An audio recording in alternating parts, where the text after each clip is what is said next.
Ladies and gentlemen, welcome to a brand new episode of A Worthy Addiction.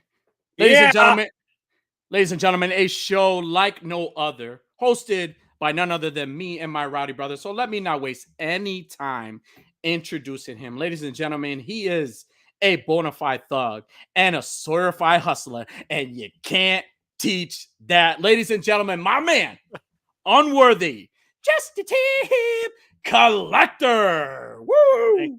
you. You're getting better and better each week at introducing me. Oh, thank you. I You had to deserve it. start slacking and doing like piss poor introductions for you because I was outshining you every week. So it's nice to see you picking up your game. Yeah, yeah, I am. I have to. You're worth it. See, And really now that I'm done insulting you, and since it is as our PR department pointed out, it is Side Chick Day. Let side me chick. introduce my main bitch over here. Always the bridesmaid, never the bride. Toy Addict 17. Thank you, thank you, thank you. And for everyone that does not understand where we met, today is Side Chick Day. So what Side Chick Day is Yeah. basically the day after Valentine's Day. So today is the day you buy your side chick a gift because everything is 50% off. So make sure you get your side chick something, okay? So other than that, Unworthy, how are you doing, sir? How has your You, week been?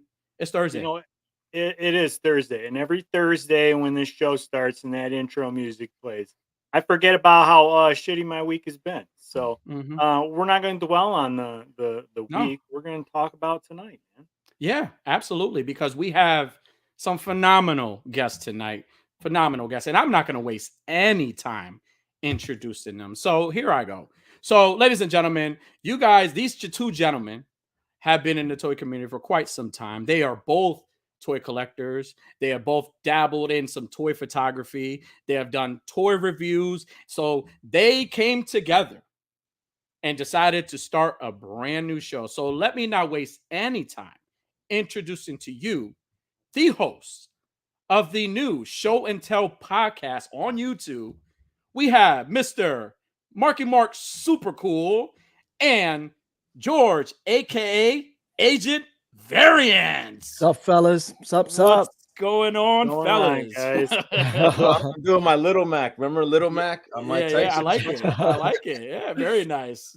Cool. Fellas, Excited to be here, man. Excited. listen, we're excited to have you guys on. Definitely. I think this was a long time coming because we've had the privilege of hanging out at these toy conventions. We've been out eating, we've drank together, we've cried together, we've That's said a right. lot of appropriate things together. So I'm very, very pleased to have you guys here. So thank you. Thank you for coming on. Definitely. So how are you guys doing?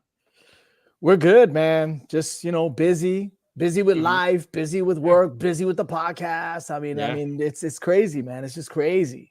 It's a That's lot of hard awesome. work, man. We tip our hat to you guys. I've been doing it for a minute. I mean, obviously it's a labor of love, and at the end of the day, we do it because we love it, right? I mean, Hmm. whatever comes from it, but we're doing Yeah. it first and foremost for people like you, for us, for the rest of the community. Hmm.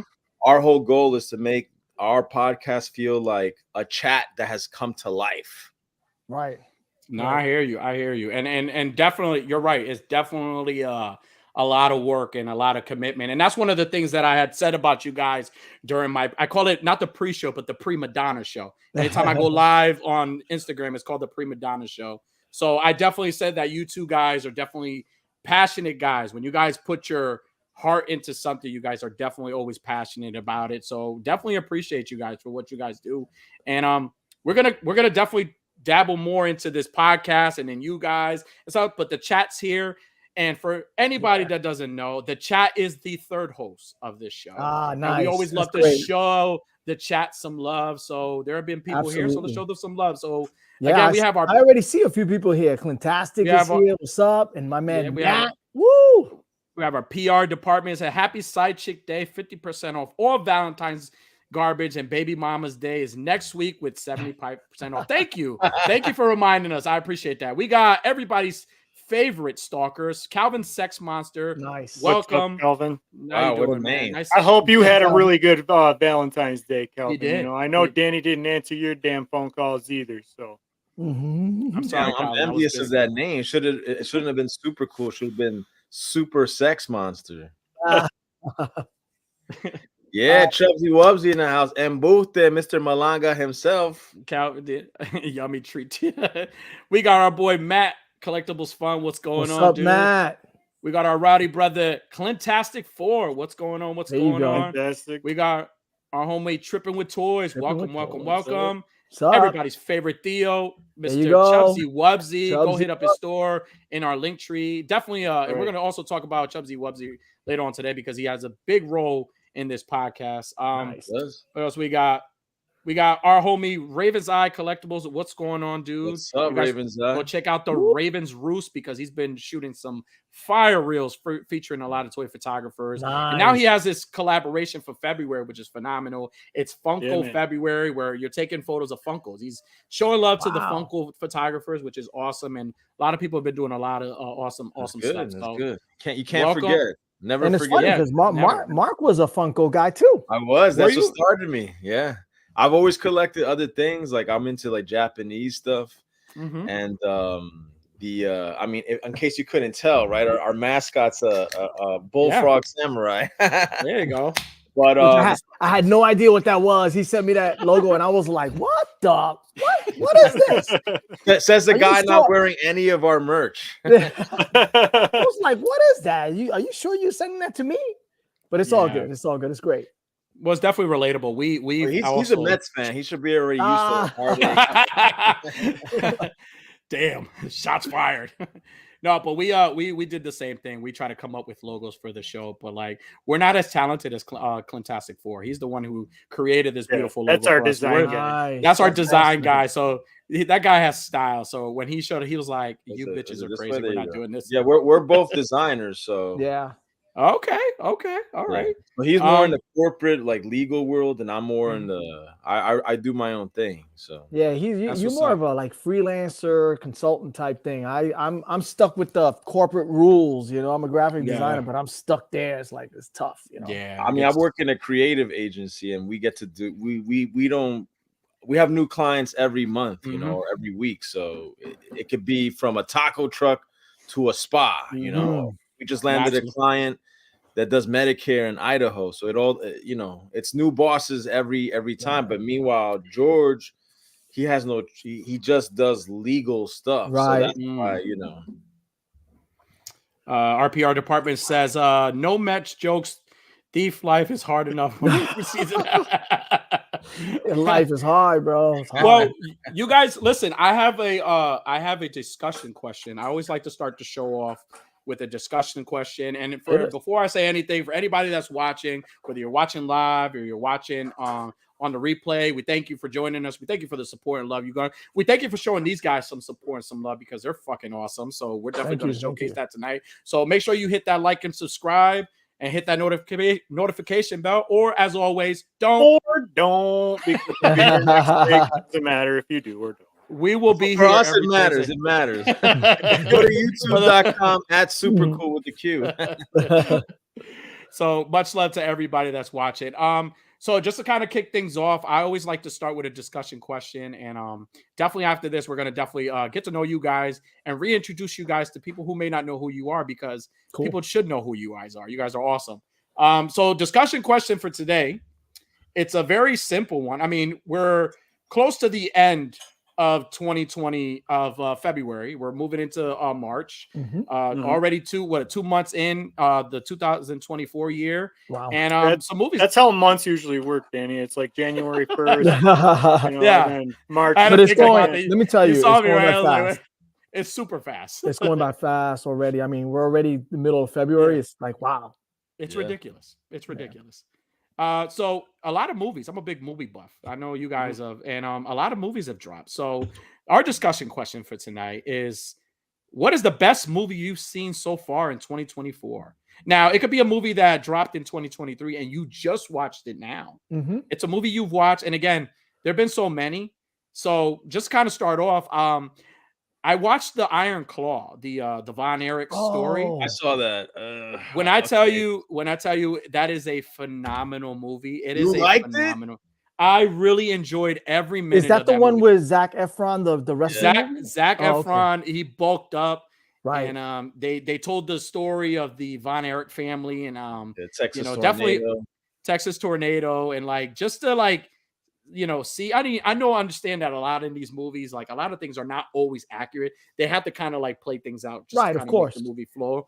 But like just to hear, I mean, I like to go back to like the documentaries and kind of see what's accurate and what's not. You see this? And I'm biting my tongue. Dude, Well, that's don't okay. bite- I'm sorry. Don't listen to him, Danny. This guy picks these. Where is he? He's over. He's on this side. This guy picks these movies, and I'm like, oh man. Mark, yeah, and I'm gonna blow your mind with my pick too. Listen, I am fucking surprised this movie is not nominated, or it's not going to be nominated for some sort of award. Wow. Because I feel like Zac Efron ate that part, and even the guy that played the father, he did a phenomenal job. Well, and like, like, he's from, right? The father? Yeah. He used to be in a series on FX called Lights Out, where he was a boxer. Oh, okay. Yeah. Okay. What blew my mind is that I grew up watching like wrestling. I was like, we used to watch a lot of wrestling, and I remember the Texas tornado. I would have, spoiler alert, for anybody that has, I would have never thought that. I would have never. And I thought it was just kind of like a gimmick of his that kind of like he did like the whole spin. Yeah, that was his name. Because remember, back in the day was gimmick. Right. For that to be like the real reason, kind of, because again, I don't want to spoil too much, but like you guys got to watch the movie. It's phenomenal. But again, the heart and like everything about that movie, and just like that one scene. There's this one scene, man, that had me like almost in tears, man. It was like that. Yeah, man. Like that scene right there, like it like killed me. Like I had to make sure it's like nobody's around. Took me out of it. I'm like, really, bro? You're gonna do a dream sequence? They have to. It kind of reminded me a little bit of like the like at first I was like, did they go to like the king? Remember how T'Challa went to where all the kings were? Like, did he go? Did he drink? Like, did he really not? Did he drink like that powder stuff and went to that world? Redneck heaven instead. So like.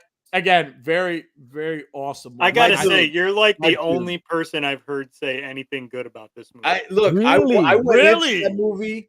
I went to Clare Ridge in Montclair, which is a beautiful independent theater that died, and the community brought it back after the pandemic, which is A+. Went to see that because I love all things A24, like A24 films. They make the best indie type of art house films or indie films, dude. Hold up. You mentioned Chubsy. What about Thea? I'm watching too. Yeah, we love you. We love you.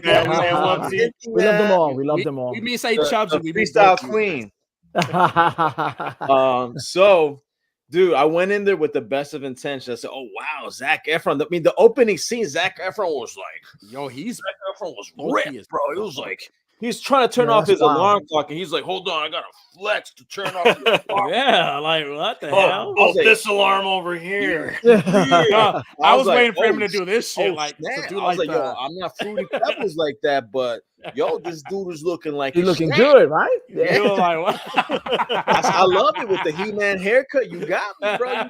He did the Moto haircut. And then, and the opening sequel. No, actually, it started off with the dad, the old black and white scene, and him saying to the family, "Yo, we're gonna make it. We're gonna take things to the next level." And I related to that. I was like, "Yo, that's me and my son." I always tell him, like, you know, we're always gonna take it to the next level. Yeah, there is a lot of relatable things in that. Yeah, but where it fell short, I feel like in the middle, the writing just got lazy. The writing just it felt like, okay, we gotta fucking wrap this shit up. Oh my god, like probably during the writer's strike. I think the only gripe that I had and the heaven scene, bro. The heaven scene was I really like that. I really like that they added that. I know that's not that, nobody like.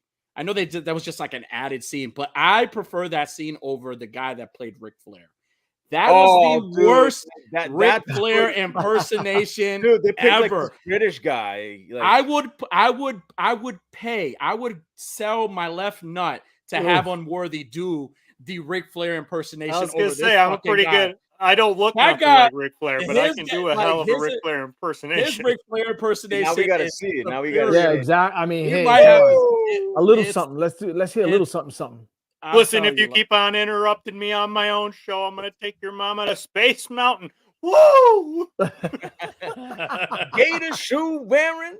It was not. That scene was not it. When I saw that scene, I was like invested in the whole movie. But when I watched that one scene, I was like, dude, who the fuck is this guy? you got a little bit of Ric Flair when he went to the locker room. Was like, gosh, that was phenomenal. Yeah, like it's just like where was I this don't know. before? I'd rather see Agent Variant show up and say, "Hi guys, I'm just gonna say Ric Flair and leave." I'd rather see him do that. Seriously, Ric Flair. This guy. I was like, man, you were better off being the lead singer to Whitesnake. Like I would have took that over the fucking Ric Flair Dude, part. Like that guy was better off doing a bar mitzvah. He was horrible. It was bad. It was really, really bad. So that's my movie. I love so far. That's the movie that I could kind of say. I know there's gonna be so many more, but like this is the movie right now that I'm really, really loved and I really enjoyed. I've seen it a few times. I can't wait for you guys to hear mine. Well, Unworthy. Unworthy. What's your movie? What's your movie? We'll leave it to the end. Yeah, so I haven't watched. I don't think I've watched anything that's come out this year. I haven't really had time to watch many movies, but I did watch finally for the first time ever just this last weekend. I watched The Notebook. I'd never seen it before. I'm being serious. I watched it for Toy Talk. We did the Toy Talk movie review. We did The Notebook. Shout out to my beautiful acting partner on the show, Quintastic Four. We did an amazing job reenacting a scene. Beautiful scene. But so I gotta say, did you like it? I liked most of it, but what a fucking depressing ass movie! Wow. Like the last 15 minutes of that movie were so depressing. That, Did you cry? Did you cry? I didn't know. I didn't cry, but like I probably would have if my wife had been sitting there the whole time. Right. Because Clint and Danny and AB, they were like, "Oh, you guys are gonna watch that movie? Oh man, you're gonna get some." Wow. Do I gotta like put the acting in when she starts crying? Do I gotta start doing the crying? Right. Yeah. And but really my son came out and like she had to take him back in to go to bed, and it was like she fell asleep in there. Yeah. The last 15 minutes. Say, Dad, I didn't know you were gay. I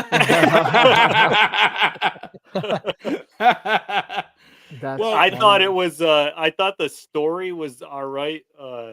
Actually, I'm lying. I thought the whole movie was pretty good, other than the last 15 minutes. The last 15 minutes, it's like you should have just not. You when it shows the old people, it shows them today because she had dementia, right? Yeah. Oh wow! See, I've never watched that movie. I finally watched that movie maybe 3 years ago, and here's a fun fact: both I forgot that actress's name, but her and Ryan Gosling, they're both from a small town in Canada called London, part of Ontario, Ontario. I went there maybe 11 years ago. Wow, what a small town that it is. And to feel that they came from here, they came from this small little, like, I don't know if you guys ever watched that show Kilkenny or like the Trailer Park Boys. Yeah. It's like the Jersey of Canada. All right. Oh, okay. And to see that they came from this small little town and made it to this huge superstars. I mean, hey, props to them. You know. No, absolutely. So, yeah. So go ahead.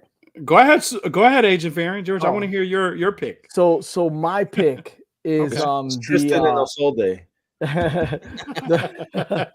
Pee-wee's Big Adventure. No, I'm kidding. Fuck yeah, amazing movie. Don't get this fucking guy started on Paul Rudd. Don't get me started on Paul Boy Rudd. Addict. I'm finally introducing my son to that. So good.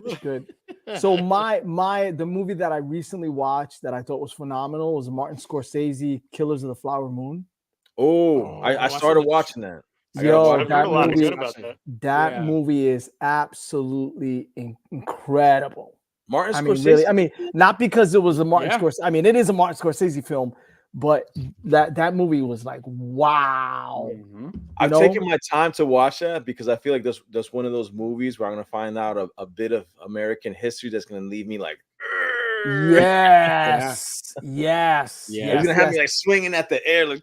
And again, I mean, Leonardo DiCaprio, he killed, and Robert De Niro. I was like, wow. So and yes, they're good actors, but this movie was really, really good. Dude. Putting Robert De Niro in a movie with any actors, like getting featured on a song with Beyonce, right? Like you're gonna fucking make it. You're gonna your song is going number one, right? And that's Martin Scorsese's boys. Leonardo, Robert De Niro. They can't do any wrong. But that movie, I recommend that movie 100%. Like I went into it thinking it was about one thing, and it was completely. I was like, I had no idea this movie was about this. The movie was so stressful, it made Agent Variant's beard even more white, even more gray. You know, I usually color it for the Show and Tell podcast. So like when somebody watches the show and you forget, it's like, who the fuck is that guy hosting with Mark? Exactly. But that's my pick, and I can't imagine it's I want to not see that gonna win some awards. That's gonna win. Oh, definitely. Yeah, Mark, it's on Apple TV, right? I think that's exactly where I watch. It's amazing. You know what else is gonna come out on there that I want to see? Napoleon. I want to see that shit. You know, it's funny because I heard things about it. You know, isn't that with Joaquin Phoenix? Yeah, Joaquin Phoenix. Yeah. I heard mixed stuff, you know. So, but I'll watch it. I'll watch it. Another fun fact: his real name used to be Leif Phoenix. Really? Yeah, their family were a bunch of hippies, and they were actually missionaries. And his brother passed away. He used to be a famous actor named River Phoenix. River Phoenix, yeah. Yeah, he passed away really young. The snake pit in California, a drug overdose. He used to be boys with Keanu Reeves. Yeah, they all used to hang. Yeah. Wow. But yeah, that's my pick is Killers of the Flower Moon, and I recommend. I just want to say that Toy Addict, whatever Robert De Niro's in, he's good. I just saw him in a movie with that new Italian comedian Sebastian. I can't pronounce his last name. Maniscalco. Yeah, My Father and Me or something like that. I don't know, but it was about him and his father. He was dating a non-Italian. And Robert De Niro was in another movie where he played kind of like a grandpa with Zac Efron. I think it's called Grumpy Grandpa. Oh, something like that. Yeah, that was funny too, where he played like this kind of. I thought you meant like Bad Grandpa. Remember Bad Grandpa? Maybe that's what it was. That's one movie. That's with Johnny. Oh yeah. It's a great movie. Grandpa thing, but no, like. I think for a long time we kind of lost faith in Robert De Niro because it just seemed like he was just trying to pay the bills, bro. Yeah. Dude, he's still he was doing that. The Irishman, he's coming back swinging. The Irishman is such a good movie, man. Irishman. Yeah, I enjoyed it. It was just a little too long for me. All right, you know, this is my movie. You ready? You ready for my obscure shit? Let's hear. I'm ready because let me tell you, this guy picked 2 movies for us to watch, and I was like, oh my god, why am I wasting 2 hours of my life watching this movie? Well, wait. One we didn't get to talk about in the last episode 2, which is called Zero Charisma, and I think it relates to our community. It's about a nerd, a collector, a person that's obsessed with that craft or that world. He's a Dungeons and Dragons master, but I think they never mentioned that it's Dungeons and Dragons. He's like a game master. And then a hipster comes in talking about ladies, hey guys, to go to parties, and this guy's introverted world goes like, wait a minute, this was our world. Now this guy's coming in here ruining my world. But no, that's not my movie. So the movie my movie. And probably George won't like it either. It does take place. It's supposedly going to takes place in New Jersey or Pennsylvania, but there's clearly locations. They did it at a Calandras in Jersey. It's called Jules, Jules, and it's with Ben Kingsley. And I think right now they're showing it in. Speaking of aliens, Danny, you're right. Seems like you're being abducted by aliens. No, seriously, dude. Like, I'm having lights flashing. It looks like, well, that was part of the show. I got paparazzi around. See, that's what happens. When you collect all that devil stuff, that stuff happens. That's why I let them. I embrace them. You guys chill, relax here. Watch the show. The movie's called Jules, Jules, and it's such a random ass movie. So. It's about this guy who's like old Ben Kingsley and refuses to leave his house because he's living in this huge house by himself. And his daughter keeps saying, we should move you to like an old people's home. He's like, no. He goes to the town forum meetings all the time, bringing up random bullshit that the town doesn't have time for. And one day, a fucking alien crashes in his backyard. Oh, shit. And the alien comes out, and it's not like some weird mean creature. It's just this weird little mute, like, unit body thing, and it's so the encounter and the relationship is so weird. He goes like, should I feed you? Like, I'll come to the house, I'll give you some warm clothes. And next thing you know, he's just chilling in his living room, And every day the alien draws a cat and puts it on the refrigerator. And he goes, I guess you like cats. And then one of the people he met, because he's kind of going, hold on, don't spoil it. This guy's a spoiler. Don't spoil it. That's all right. Spoil away. I'm being You're never gonna watch it anyway. I know you're being right. You're being drawn, and I know what movie you're I'm talking being drawn in. I might have. I'm drawn in. The guy goes to his town hall meetings, and he goes, "Okay, guys, you got to fix the potholes on Avenue, whatever." Oh, and by the way, an alien landed in my backyard. They're like, "Oh, this fucking guy's losing." There's one old lady's like, "What the fuck?" Like, nah, hold on. One day she's spying on him, and he just sees him eating his spaghetti, and she sees him talking to somebody, like, and the aliens is there like this, like. This sounds like she knocks on his door. She's like, "Holy shit, you're a fucking alien!" He's like, "Don't tell anybody." Look what No Chewy said. What he say? It's a reboot of Alf. This is a reboot of Alf. It sounds like Mac and Me, but with like a senile old man. Yeah, you know what? Right? It does have kind of Mac and Me elements to it, but it's like they grew up. That's it's I love it. I'm invested. One lady walks in and she's like, "Holy shit, you got a fucking alien here!" He said, "Hey, calm down."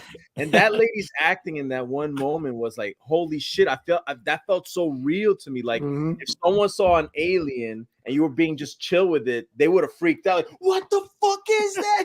They would have acted just like that. Calm your ass down, Karen. That would have probably been me. It's like, what the fuck is that? And my ex-wife's like, shut the fuck up. Yeah. Anyways, before he interrupted. Yeah, no, it was good. And the aliens obsessed with apples and the cats. I don't want to. This is the part I won't blow for you. It's not like Alf. He doesn't like cats for that reason. The cats serve a specific purpose. So I'll leave it at that. So it's called Jules. I think you can watch it on Paramount Plus or Showtime. Okay. Well, I mean, Ben Kingsley is an excellent. That's what I mean. When I saw Ben Kingsley in this weird alien movie, I was like, I'm sold. Yeah. That sounds well, that was the purpose of this question, because I wanted to find new shit. I have the day off, so I'm trying to find new things to watch. So thank you. I appreciate it. Watch Jules, watch The Attic. What is it? The Broken Flowers Attic, whatever it's called. Killers of the Flower Moon. Killers of the Flower Moon. We got a couple more people that joined the chat. We got I don't want to miss them. KJ Smith, what's going on, dude? What's up, KJ? Our PR department says Danny has worked only 4 days this year. So yeah. You shut up. You don't even fucking know what day of the week it is most of the time. Midnight Star Cousin said, "What's up, dude? Welcome." Midnight Star. In the Great White North. Our PR department says it's gonna make you stop watching this shit show. Iron Fist. Hey, it's a really good. Hey, listen, I recommend it, and you be your own judge. I think you should new check ticket it out. game. Do a shot every time Toy Addict says phenomenal. Oh shit! I say that drunk. shit. I'm gonna be drunker than usual. I'm gonna have to grab another beer. 2. We got our homeboy Realm. What's going on, Frank? Yeah, Frank. What's up, Frank? No chewing. We showed a comment, but we want to say what's up to you. No chewing. What's up, buddy? Chewy. We'll have like long threads in our chat, and then Frank just shows up like, "Yo, just look at my shit, bro. Just like my shit." Have you guys? You guys met No Chewing in person, right? Oh yeah. Tall as F, dude. I had no idea how tall this guy was. I was like, yo, I think he's a little bit taller than me, right? I thought Yao Ming was. Yeah, I thought Yao Ming was walking into Legion Scan. Super nice. Yimbo was the same thing. Yimbo was the same thing. I never thought Yimbo was gonna be that tall. And so as soon as like, where's Yimbo? He's like, I'm right here. Yeah, Simon Toast is another. Yeah, all these tall guys. You know, like I'm he's like the tallest out of all of us. I was at Legion's kind of like this. Hey, what's up, guys? Hey, what's up, guys? Hey. Calvin, you're like the size of that Jules character. Calvin says he's talking about the Notebook. He says, I wish I had dementia about 40 minutes in that book. Talking about the Notebook. You know what's funny? Talking about the Notebook, last night was Valentine's Day, obviously, and my girlfriend tried to get me to watch Sleepless in Seattle. And guess what happened? I slept during Seattle. Oh, damn. I was like, not so sleepless after all. That was Tom Cruise back in his day. I mean, Tom Hanks. I was admiring how young he looked. That's awesome. Hey guys, thank you so much for participating. I knew that was gonna be a top because again, there's gonna be so many movies coming out, but like, there's just like again, I feel like 2024 has like a lot of things. There's a lot of things. There's a lot of like announcements, right? We got like King Kong, Godzilla, the new Empire, Fantastic Four. Fantastic Four announcement. The Fantastic cast. Four, I don't think it's coming out till like probably 2025. Yeah. I think 2025 is going to be big with like the stuff that we like, all those crazy How about movies this? Wolverine and Deadpool and Wolverine. The commercial. That commercial was a pain in the ass in the Super Bowl. It was a tiny teaser to lead you to the link, and then when you go to the link, you could have nothing for a while. You could have watched it. Man-made shit. I'm like, this ain't it. I was like arguing with my kids. They were like, "Dad, that's the trailer." I was like, "It's not a fucking trailer. It's a fan-made one." Right. I was watching the fan-made shit. I was like, "Wait a minute." I was like, Miles from Into the Spider-Verse wasn't an X-Men. Yeah, like he wasn't an X-Men movie. See, I've got such a love-hate thing for Deadpool. Like, I don't really love him. I don't hate him either. Like, I could just deal without Deadpool.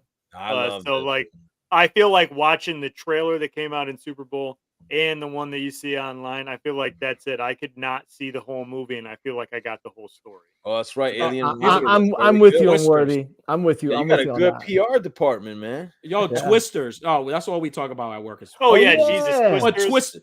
Twisters, like, was that movie necessary, honestly? Like, it looks good, but was it necessary to make?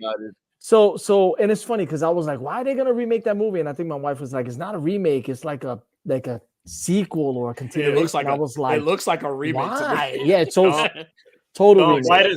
How do you read? Instead of one cow, they're gonna have two cows now flying up. How do you do it? You guys remember the ride in Universal Studios? Yeah. It was such a jip of a ride. You just hold on to this rail, and then it's just wind blowing on you. Yeah, there's going to be so many good movies though, because like Wicked, Wicked's finally going to come out. That looks good. That looks good. The new Planet of the Apes, Kingdom of the Planet of the Apes. Another one, good. Amazing. Boy, forgot about that, man. Absolutely. I can't wait for that to come out. Yeah, this is definitely gonna be a good year of like a lot of good movies like coming. I can't wait to watch. Part 20 is coming out. Oh, you know what? Yeah, all right. So talking about movies, I don't want to veer off. No, you're fine. You're fine. Go right ahead. What did you guys think about the Fantastic Four cast? I'm not really familiar too much with the Fantastic. I know their names, and I remember like when I saw the cast, I said, "Oh shit." It's the Mandalorian and it's Eddie from Stranger Things. That's what I said. I was like, okay, I'm sold. I was like, that's Eddie from Stranger Things? Yeah, that's Eddie. He's going to play Human Torch. Yeah. I don't know that's in that. I am like severely pissed off about the casting for Reed Richards. I thought Krasinski had it nailed. I thought he definitely should have been. Yeah, why not Krasinski? What's the problem? He looks like a Reed Richards. And who did he? I mean, he played him in the movie with Scarlet Witch. Yeah. That's for no other reason other than that. And like his wife Emily Blunt, like she was being teased around for Miss Invisible, like. Or Miss whatever, Invisible Woman. Cousin as Ben Grimm, cousin from the Bear. yeah, for real. So I mean, I'm gonna give it a chance. I'm gonna give it a chance, but I'm not happy right now with the cast. I'm like, well, I hear what's gonna save it is they're casting Robert De Niro as Dr. Doom. So I'm watching it. $2 billion easy. That's a $2 billion. He's gonna go to what is it? Mr. Fantastic. You talking to me? You talking to me? Right. Hey. I don't see anybody else around here. You must be talking to me. You must be talking to me. You can see him like at the bar when his Dr. Doom costume, smoking cigarettes, like with the fucking Eric Clapton music playing. Like, tonight. So it's funny, like Tripping with Toys just said he predicts that Fantastic Four will be a flop again, and it's funny because they can't get a good Fantastic Four movie out, man. No. They just can't. But again, I'm gonna give it a chance, but right now I'm not happy with it. I mean, they got the juggernaut Disney conglomerate behind them, so hopefully, they've come through with some good writers. Because like a lot of the shit that the MCU has been putting out lately has been garbage, dog water. Nobody wants to watch it. Did anybody watch the Marvels? I was just gonna say that I haven't watched it. I haven't watched it. That existed. Wow. My son, my son's 7 years old. He goes, "It doesn't look too bad." I said, "Trust me, son. It's bad." He says, PR says, I hated the casting Heath Ledger as Joker, so we saw how it went. Well, I mean, he's got a good point. I mean, does. Heath Ledger was not. I mean, think even back to Michael Keaton as Batman. Like nobody wanted to see it. Everybody hated it. And now Michael Keaton is the Batman for most people. You know? Yeah. Realm of Toys Madam Web. That looks like garbage too. That looks like every review like I've heard. About I don't know. I will watch after Sweeney. What's her name there? From Euphoria. From Euphoria. Ooh, Sweeney Todd. Just make up her name. I will watch whatever she's in. I don't give a shit if it's good writing, bad writing. I don't give a fuck. I'll watch. So is that Madam Web movie out already? Yeah. Oh, it is. I think it came out yesterday. Oh, I'm gonna go watch it in my Pee-wee outfit.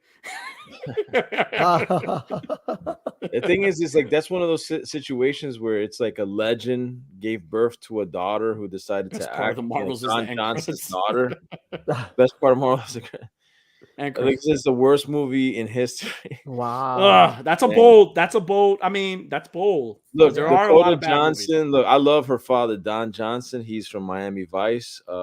He's Crockett. Yeah, his daughter can't act, bro. His daughter, she needs to stop it, bro. Like 50 Shades of Grey, you cast her. Like, I have a soft spot for that movie.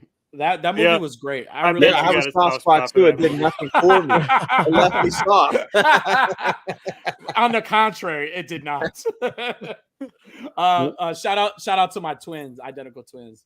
Much love to you guys. Yeah, I should have named them 50 in Gray or Shades of Gray. I should have named them that.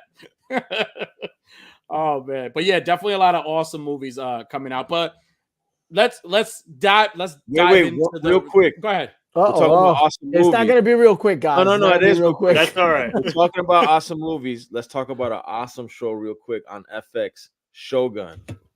Have you guys heard about that? I heard of it. No. I haven't. It started already? I don't know. I think it's starting this month or March. Oh, okay. So it's on FX. They showed a Red Band trailer, bro. They're chopping people's heads off. Yeah. This is like ancient feudal Japan, bro. It's like the last samurai meets like fentanyl. It looks sick. You know, there was a Shogun there was a Shogun series way back when with if I'm correct, I think it was Rich Chamberlain. So I don't know if it's the same. They just kind of remade it. But yeah, there was a Shogun already with Rich Chamberlain. But I'm aging myself now, dude. Yeah, I didn't watch stuff in 1938, so I don't know. So I have a breaking news announcement before we get into finding out these guys. So, our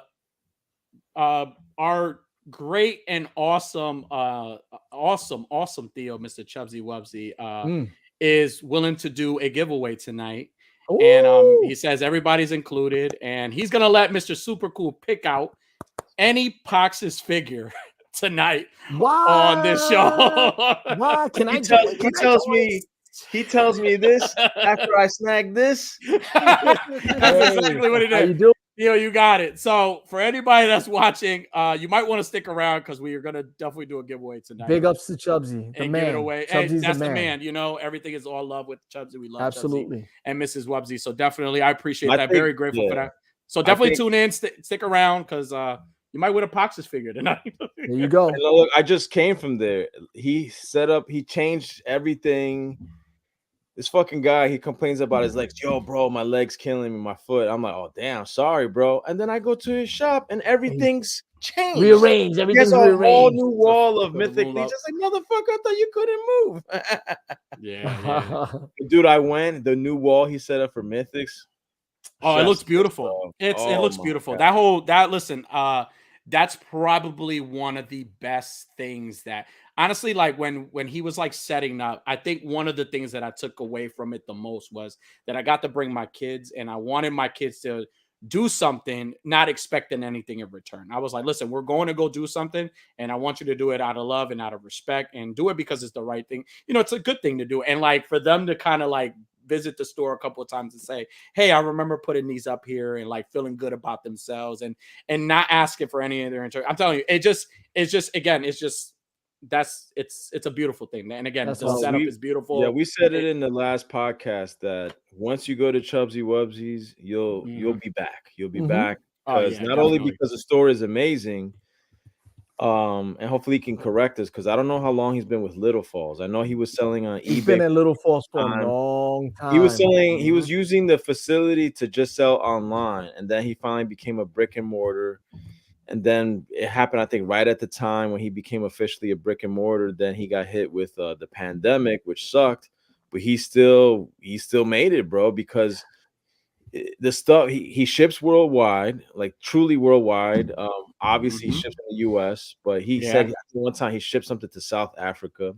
Yeah. Wow. And him and his Miss Wubsy, dude, they treat you like family, unless you're a dick, right? If you're a dick, they tell you, if you're a dick, you shouldn't even don't walk in the store. Just stay out. Dude, I experienced one thing. There was this kid, curbside pickup for all the dicks. There was and again, he can correct us, but I think Chubbsy's been there for over a decade. I think so too. I want to say 8 to 10 years. Yeah, I think he's been there for over 10 years. Well, at the new location, he's been there. Come this March, it will be come this May will be a year. Right. But I'm talking about in Little Falls. I think he's been in Little Falls for a long time. Yeah. But like there was this kid, so I witnessed something funny because Chubbsy doesn't play. He's funny. He was trying to get rid of Funkos, and this kid shows up. He tries to lowball him, and Chubbsy. He goes. And he has that like Godfather voice, like, yo, are you serious, man? He got that Joe Pesci voice. So he took out the Chubbsy bat and get out. I was there for the Christmas celebration he had, and this kid comes and lavishing him and Miss Wubsy with gifts like wine bottles. This nerdy kid, and I finally go like, oh, what? He's like a regular of yours? He goes, no, that was the kid I was telling you about. They try to play me out, and he goes, now he's here kissing my ass. I was like, oh my god, that's too funny, bro. But that goes to show you that this kid realized he did wrong, and now he wants to do right because he realizes that Chubbsy and his wife and team are amazing, and the store is amazing. Like you don't want to burn that bridge, Yeah, never. There you go. Look. Chubbsy says yes. 12 years, 8 years online. Awesome. I knew it. And another thing about the Wubsies is everybody talks about how good of a hugger Yimbo is.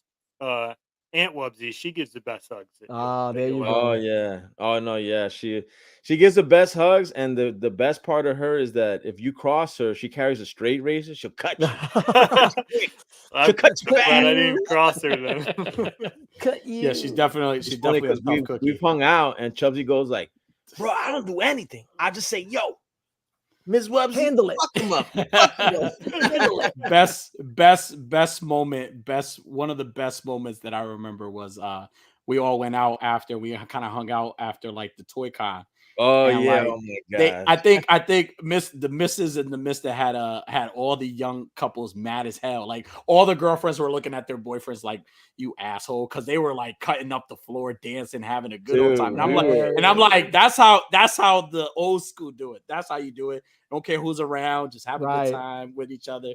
And I'm telling you, all the girlfriends are looking, they were sitting there, and the boyfriends are all drunk, holding on to their friend, talking. Yeah. And I'm like, yeah, you assholes. I was like, that's gonna be a lot of breakups tonight. Yeah, they're the best, man. They're the best. No, also. So we're gonna dive into you guys, because definitely we want to showcase you guys. So again, I don't want to assume that everybody watching tonight or watching in a replay know you guys, and I want the opportunity for them to know you guys. So just to kind of start things off, either Mark or George, tell us a little bit about yourself. Tell everybody a little bit about yourself. I know you mentioned a little bit about what you guys do. It doesn't matter. Yeah, so my name's, everyone calls me Marky Mark. His Marcus, but everyone calls me Marky Mark. I started a SuperQool during the pandemic. Before that, I used to go by the stage name Dirk Diggler. DJ Casanova. Really? Yeah, DJ exactly. DJ Casanova. Yeah, I used to DJ a long time ago. I made some good change from that. I'm like, yo, what did you DJ? He was like, well, I did karaoke. I was like, karaoke?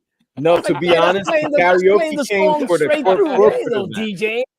No, I used to DJ, bro. I used to DJ Ministry of Sound Music. Like back in the days, it was techno and house. I was doing Frankie Knuckles. I used to DJ a lot in the Bronx, in Brooklyn, in Jersey, in the projects, in Newark. I used to do the old school like techno Latino parties, like Tumba La Casa. You know, I beat that bitch with a bat and get on the donkey. You know, my favorite song, my particular favorite song, shake that ass, girl. I can't say that one part. I got a little one here, but yeah, it's all right. Yeah, I used to DJ stuff like that. My go-to thing, and if I was doing a Spanish party, my name was DJ Malito. If I was doing like hip hop club parties, it was DJ Casanova, but it's spelled Kaze Nova. So it's Casanova. Ooh. And the brothers would be like, "Oh, what's up, Case Nova?" I'm like, "I'll go with that too." That But no, so that was a long time ago. And how that started, I went to a house party. I was like, these guys are whack. You know, tomorrow I'm going to Chinatown and buy my own equipment. I'm doing my own parties, and that's how it started. But I come from a corporate background. I used to work for Columbia University. I graduated Rutgers, traveled the world in the U.S., and then finally settled in Texas, came back here. I always collected because I traveled a lot. So I always my thing was I would collect Japanese vinyls or tin robots, like the ones you wind up that look like from the 50s. Wait, what's up, baby? And so I always had like a collector's mind. So I would collect vinyl records. I collect beer bottles. Oh shit, it's doing that. How did you do that? What the hell? I've never seen that kind of witchcraft. I think somebody gave him a thumbs up or something like that. Yeah, there you go. So people love you, man. People love you. Yeah. They love. As soon as he says DJ Casanova, it's like, oh, DJ Casanova. It's like, oh, yeah, exactly. So yeah, I always had that collector's mindset, and during the pandemic, I started collecting Funkos. At first, it was just all things Mandalorian and Boba Fett. Then it turned to all things Venom. And then during the process of that, you know, you're on the hunt, right? You're home, you're just locked down. You're looking for other versions. Do I have them all? Because you know, I was a completist. I needed the whole wave. And all of a sudden I said, what, there's a statue of Venom that's like this big from Kotobukiya, from Gentle Giant, from Sideshow. I'm gonna go for that too. And then that led to statues, and then someone says, well, if you like statues, here's the humdinger. You're gonna love action figures. And I was like, nah, man. I don't. What are you gonna do? You gonna play with them? I said, bro, I don't have time to be posting this shit. Yeah. And everyone's like, action figures. Okay, so I got some Black Series because I needed more Boba Fett's. Finally, this one guy, this guy named Zach, and a dude named Tic Tac Toys, I think it is. He goes to me, bro. Everyone's telling me Mezco Hot Toys. I'm definitely not doing Hot Toys. Let me look into this Mezco thing. They're like, I said, I like the big stuff because I collect statues. They're like, well, if you're gonna do toy photography, it fits the frame perfectly. It's at scale. I'm like, what the fuck is a scale? Like what? 1/12 scale? I was like, well, we talking about that? What are we talking about? Well, what kind of scale, baby?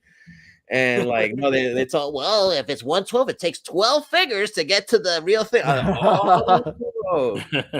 So, dude, then I brought my first Mezco, and it's a wrap. Here I am today, you know, with my family wondering, like, is everything okay? Yeah, everything's fine in life. Definitely. George, a little bit about yourself, George.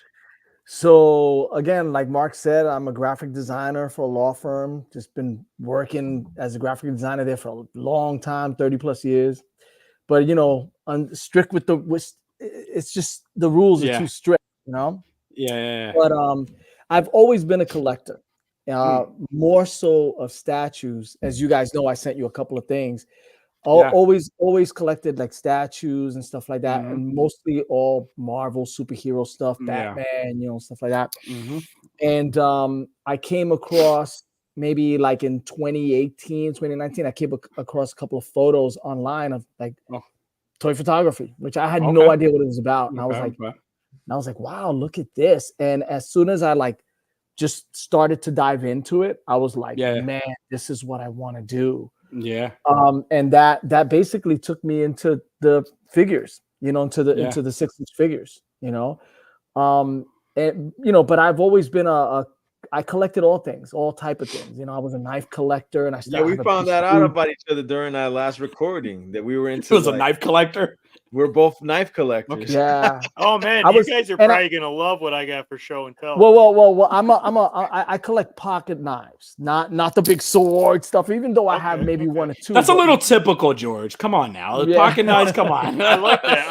I like that's doomsday. That's like doomsday prepper stuff right there. Yes, right, that's yeah. me. I asked him. He says, "Oh, I said you're into EDC." He goes, and I said, "Well, how about some doomsday prepping?" Huh? No. Right. So I did a lot of photography for EDC, not electronic dance or whatever. It stands for everyday carry, like what you would carry. So, lighters and keychain stuff. Like I collected a lot of that stuff, and part of that was knife collecting. I have a ton of stuff, man. I have a ton of knives and stuff like that. So on top of that, my statues and all that, but I would take photographs of my knife collection. And that's how I got into the whole photography thing again. By doing beautiful pictures of his knives, like beautiful. No. It looks like that's. I have a whole separate. Fair. I have a whole separate Instagram account on that collection. Yeah, you do like your pocket dumps. Like exactly. Yes, there you go. The pocket dump, the flat lays where you lay them all flat and you take the photos and stuff like that. I believe I follow that page as well. Yeah, I think actually that's how I found you to begin with, because I follow a lot of I follow a lot of preppers, EDC, like casual preppers podcast, all that. The rabbits, right? Yeah, and you know what? Just so you know, Rabbits Den, I have a fantastic small bally song from what is it? I think it's Prometheus Design Works, if anybody knows that company. But yeah, I have looks, and I collect a lot of coins, like those are like challenge coins and stuff like that. Yeah, I mean, I loved all of that. But I'll tell you right now that the toy photography and the toy community, that took over everything. Everything. And I know Mark says it all the time, but I will agree, because out of all of the hobbies and the communities that I've been in, this is the best. It is. It's the most friendly. I've met the most people here, and everybody that I've met so far is fantastic. Amazing creative people, dial designers, photographers. I mean, just really, really amazing. This is really taken. Like now I have too much stuff. What was that? Yeah. So that's what we have in common, that obviously you used to be into EDC, like everyday. For those of you who don't know, EDC stands for everyday carry. Everyday carry, yeah. So that we're both graphic designers. I come from like the creative agency background. He comes from a law firm, which for a long time I was like, bro, what is it that you do? How do you do graphic design for a law firm? So he's all right. So just so you know, Exhibit A. So just so you know, like I help the attorneys present their case visually. So when you're in court and you're a juror, all that stuff that you see come up on this, I'm the one that does all of that. George is the one that makes sure you do get locked up. Right, exactly. So George, you need to come to Connecticut and help me. Yeah. I'm the one that makes sure. I'm the one that makes draw sure me like this. But I'm the one that makes sure you understand what the case is really about visually, because a lot of people they tend to retain stuff if they see it instead of hear it. But that's the thing, as graphic designers, we're into aesthetics, we're into typography, we're into the overall presentation of things, and that's why for us we're drawn into the collectors community, because like, I mean, in this case, Mythic Legion's kind of like, take shortcuts, but this is decent packaging. It's not the best. I could tell, like, being in the printing world, that it's like, they're not using the best high quality prints. And people just want the figures, bro. People just want the figures. I love the packaging, end up in a burn barrel. Dude, there's a difference. Like, for example, when the TMNTs came out, they're like, what? Now they're $5.99. But when they released them in that Walmart special package with the graffiti, and they went from like, on average, they were selling for $10, and then they were selling for $30. It's because they know there's power in that packaging. Like, there's something about that packaging that makes it feel like, wow, I've invested into something. And for me, not everything's going to be in box, but there's some items that's like, like, for example, when you got the Wolverine Deluxe Mesco, and they came in that nice tin can based on that old forgot what artist that was. It wasn't Kirby. It was way past his time. But I don't know what artist did that illustration on that tin case. But when you got that and you felt the heft of it and the presentation of it, that's what I call that Pulp Fiction moment, right? When Vincent Vega is opening up the suitcase and it's like, light. There's nothing that beats that aesthetic, that tangible, that presentation. And that's why obviously we were into Once Upon a Time knives. And I mean, I still am. I just bought my girlfriend this huge fucking flip knife that looks like it's ready to kill a bear and shit. She's gonna kill you with that. You heard it here first, guys. See it now. Like if it don't fit, don't acquit. George is telling us something. You guys might want to pay attention here. Yeah. So but guys, he's already got the slides. He's got the slides already. He's got the slides on how it's gonna happen. He's gonna show it in court. He's gonna have the show and tell logo next to George's collectibles room is the precogs. They're all swimming. They're all sitting in the pool, like from Minority Report. That's so funny. But when I jumped into the hobby, man, like I was like, man, finally I could do some stuff with what I have, instead of just it's sitting there, Yeah. And George's stuff is amazing. He's super humble. Like you just did that prune face picture. Yeah. Nice. That's really good photo. And that's really the beauty of toy photography, right? That it almost looks like, wait a minute, is that a toy or is that an actual actor in an actual stage? Yeah.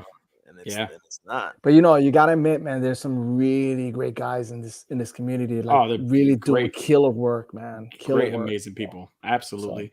So. A lot of people in this community who have like inspired like a lot of us. Like a lot of people have inspired me and a lot of the stuff that they do. So 100%. You guys, so definitely being collectors. You guys talked about being collectors. You talked about your background, what you guys do. So now tell me the origin story of Show and Tell Podcast.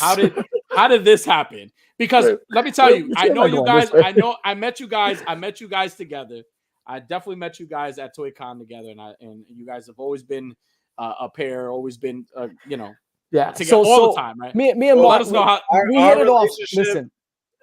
Well, we hit it off right away. Like I knew like he's just Mark is crazy. Love at first sight, right? Yeah. But I will admit he was after me. I think for about a year to do the show the podcast. I wasn't after you, bro. No. But what I'm saying is, that's called courting. Right there, you go. He was courting me. He was courting me. It sounds more romantic when you say it that way. Right. Courting you for but he was like in my ear for a while, like, oh, we should do it. I was like, oh, I don't know. He was like, but come on, we could do it. And I was like, I don't know, until finally he got me in bed, and then I was like, that's how it works. It was all that's exactly what happened with this guy, right? Yeah. I was like, the difference is I didn't put up any fight. The minute he said, "Hey, Asa, let's go." I was like that scene from Predator when he's trying to convince the Predator to go through his booby trays. Like, come on, do it. Just come on. Want some candy? Right. No, so what happened is that when I started SuperQool, I said, okay, the person who actually introduced me to this whole community in terms of Instagram and the conventions and all that was David Lago of Toy Migos. Yeah. Because we did like a drug deal, aka toy deal. It felt like a drug deal during the lockdown. We're like, oh my gosh, should we be doing this? We're like meeting at a parking lot, opening trunks and looking around like, oh shit, should we be doing this? And I was buying Mighty mugs from him. I was buying like the complete set of G.I. Joes. That's like the precursor to Funkos. And so he goes, hey man, if you really like this stuff, he said, hey kid, you really want to fly? And he introduced me to the toy community. He go, you have Instagram? I said, yeah, I have Instagram, but I don't use it. I don't have anything to show when it comes to that. So I said, let me create one real quick. And I started SuperQool. And so when I said I had already like the graphic designer, the brander in me, because I specialize in branding. Yeah. Okay, I'm going to come up with the name, the website, and my plan of attack, my modus operandi. And I said, okay, I'm going to do a podcast because I used to do podcasts. I used to help people produce podcasts. So that's when George was like, can we do a podcast? He goes like, what do we do about dead air?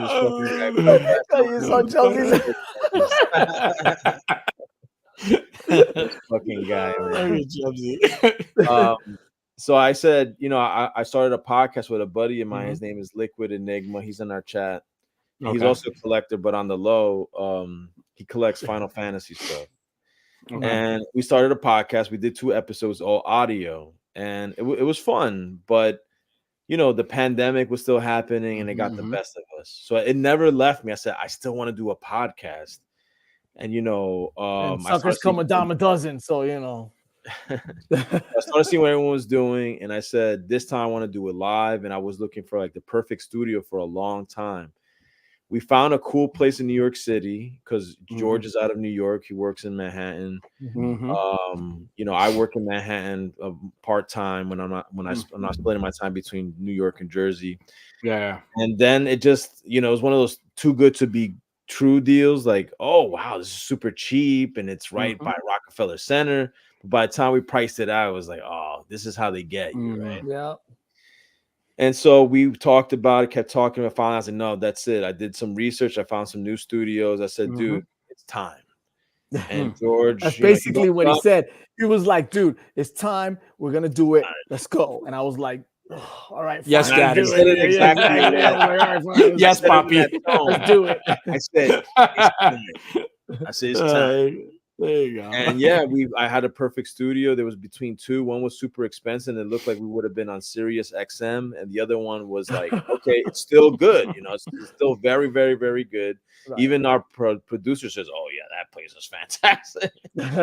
But we found the studio. Our producer is amazing. Super cool dude. He's also a collector. He collects Gundam and other stuff. So it's cool because the moral of this story is that the more we've opened up about, there's no shame in us collecting. Hey, that's a part of our lives, right? The more we show how easy it is for us to admit that we're collectors, bro, you would be surprised at the amount of people that open up like, oh, by the way, I collect this. And it's like, you know, like I had a guy that was doing an assessment in my house. And I think I talked about it in one of the podcasts. You know, he was looking at my broken roof that came from a busted pipe. He goes like, oh, I need to check that room too. I was like, that room you don't check out. And he goes like, I have to check it out. And I go, okay, fine. I opened it, and like in slow motion, the guy's like, holy shit. He's like, dude, you just made me feel like I was like fucking 7 years old again. And that moment right there, I was like, you know what? You know what's funny is I need to save money. between us, we can actually be really open about like the stuff that we love and we collect and stuff like that. And it's funny how you can't really do that with even some of your close friends that don't collect, right? No. Or some of your coworkers your work world. It's like my girlfriend. She doesn't collect. She collects things and she got into it because of me. And she you know, she hates it. She's like, are you serious? Are you serious? Right. Now she's watching a podcast and now I know how much you really spend. You know? So we tend to be a little shy, especially even around family, because you know they're like, oh, this guy's like, you know, collecting toys and stuff like that. But you know, that's why I don't call them toys. I call them collectibles. Yeah, I mean, you know, but my family outside of like the immediate family that lives with me, they don't even know I have a show. They don't know I do a show. They don't know about my Instagram because they don't give a shit. My grandfather, he's like one of the guys I look up to the most in this world. I see him every day. I talk to him every day. He don't know a goddamn thing about my show, my photography, none of that, because I know what he'll say. What the fuck are you doing that? Yeah. So it's weird, and I think also that's why we connect with each other, because we're like, oh my god, you like that too? Like me too? Like, oh, you know, it's that's the crazy. thing. We're not geeking out. Like, for example, I mentioned my girlfriend, right? She got into it at a point where, because I was selling stuff, you know, because there's that side of collecting too, right? And she'll be like, oh my god, I'm at Target and I spotted this. And there's that feeling you get from that chase, from that toy hunt, right? It turns non-collectors into collectors, into FOMO, right? People that, oh my god, I think he mentioned this to me the other day during dinner. I spotted it for him. You know? Right. And like, that's true. That's the thing, that we're in this. I mean, there are some people here that play with their action figures, and hey, whatever floats your boat, man. Nothing wrong with that. Whatever floats your boat, Chubsy Wubsy, nice. But no, we're into this because we appreciate the art, right? We appreciate, like I said, not just the packaging, but the figure itself. Like, when you look at those NECAs that are like the comic book or the cartoon, and that perfect matte painting. and it feels like the cartoon came to life. Nothing beats that. Right. Yeah. We're all nostalgia junkies here. You talked about The Notebook. You talked about the Iron Claw, which had to do with the classic days of wrestling. We're all craving the same thing, nostalgia, right? Because once upon a time, we were all kids, right? Yeah. And when we were kids, the world seemed grand. The world seemed huge. And now, we're just jaded adults. Yeah, now as adults, right, exactly. Well said, Unworthy. Well said. You know, so like it's our little ability. It's our ability to run away back to those days, right? Whether you had a good, and here's a two-parter. That's the humdinger.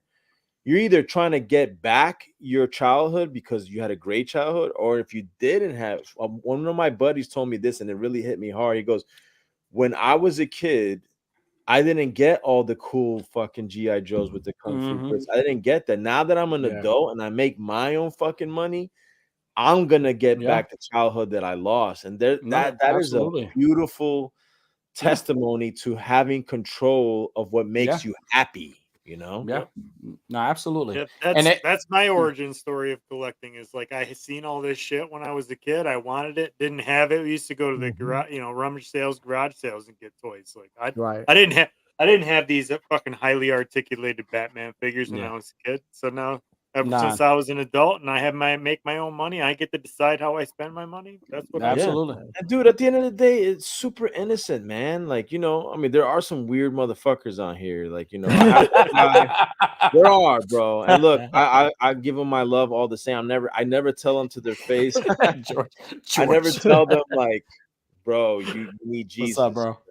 Your brother. There's some people out there. One guy told me, he was like an Indian dude. He goes like, "Oh, by the way, I was wanted by the FBI one time." Like, what? Why? And why are you telling me this? Like, oh, you're easy to talk to. I'm like, okay, tell me more. Tell me more. He goes, well, I used to dress up like a woman. Right now, I'm a concierge at a hotel. Wait. Let's rewind. Okay, you're a concierge at a hotel. Pause. You used to dress up like women. I love KFC. No. Okay, you love KFC. Hey, KFC's good. They gotten better. But wait a minute. What? Rewind? You used to dress like a woman and say, yeah, because when I was a kid, women used to make fun of me. And one time I went for a kiss with this girl. She acted like she liked me and she threw me down the stairs. I'm like, bro. Damn, Jesus, bro. That's cool. He says, and like the FBI's after me. I'm like, okay, there's that subsect of people, right? But for the most part, dude, we're all professionals in our own rights. Toy Addict works at a hospital. We're both graphic designers, and even as graphic designers, we work in different realms. Unworthy, I don't know. Pardon me, I don't know what you do as a profession, but at the end of the day, we're all professionals here. We have adult lives, and we have that ability to escape to this little microcosm that we've created for ourselves and realize, oh my God, there's other people that think like me and like the things that I like. That's why, dude, when we all met at Allegiance Con, dude, that synergy, that oh my God, I wish I could bottle that and just shake it up like those snow globes and be like, oh, that was Legion's Con, like it's as Chain Brother says, it's real shit, bro. There you go. It's innocent, man. We're not smoking crack. We're not spending our money at the strip joint. We're not doing fentanyl. It's innocent fun, man. It's definitely a domino effect too, because I always I'm very fortunate to have like a hobby that my kids actually embrace, and they know, even if they're not into it, they embrace it, right? Like even like my son, like he has his own toy photography page because he wants to, like, he's good. And one of the things that I love the most that he says, he says, one of the things that I see that I love that you have is like, you got all these friends and you got all these people. Like Unworthy has nieces and nephews here and vice versa. Like I talk to his kids. Like it becomes way more than what just photography and collecting, right? Because you get to meet the person, like you said, you get to meet the person out, behind the camera and behind the collection and get to know what they do. And that's a beautiful thing. And I said this in the last episode. If you don't take the opportunity to actually really invest yourself in this community and really get to know people, then you're missing out. Because to hear people like people collecting are like, yeah, my profession, I'm a principal or I'm a teacher, I work at a law firm, and I'm like, what the fuck? Like, it's crazy because like growing up, you never would think something like that, right? Right. You never would think something like that. Dude, Maybe these people have been collecting for years. We do the talking about the collecting, and then there's the moments after, right? Like, you know, as Sex Monster said, outside of that, you know, you could be a gigolo, and that's okay. That's okay. Well, I mean, I have a very high standard for my clientele, though. Like, there you go. I'm not like Deuce Bigelow. Like, I'm only you know, there's a screening process. There's a whole deal. There's a whole thing. So going back to the realness of it, right? Like, I've developed a great relationship with Chubsy Wubsy, and I've gotten to know him and his wife and his daughter and his other kids. That came from freaking collecting, bro. Toy Addict, bro. We've had some deep life conversations. Yeah. Who would have thunk that we went from like, 36 points of articulation. Oh my God, life shit, you know? Like, really, we're ready to talk about this? We're eating after our podcast, eating rice and beans and pork, and talking about, you know, relationships and life and love and how we met our significant others. Excuse me. I'm not crying, Mom. I'm losing my voice. No, you're crying, dude. You're crying. It's all right. Yeah, let it out. That's why I wear the sunglasses. But he doesn't admit it, but he's a real bitch, dude. Oh. And when you see me in real life, I'm 6 foot of a real bitch. There you go. Actually, the first time I met, when I met you guys, Mark, you walked into the bar where we're all hanging out, and I grabbed a hold of Danny, and I was like, "Is that Billy Butcher from Billy Butcher from the Boys?" Because he had like the big jacket on and like, you know, hair slicked back. I was like, "Is it fucking Billy Butcher from the Boys?" And he goes, Butcher.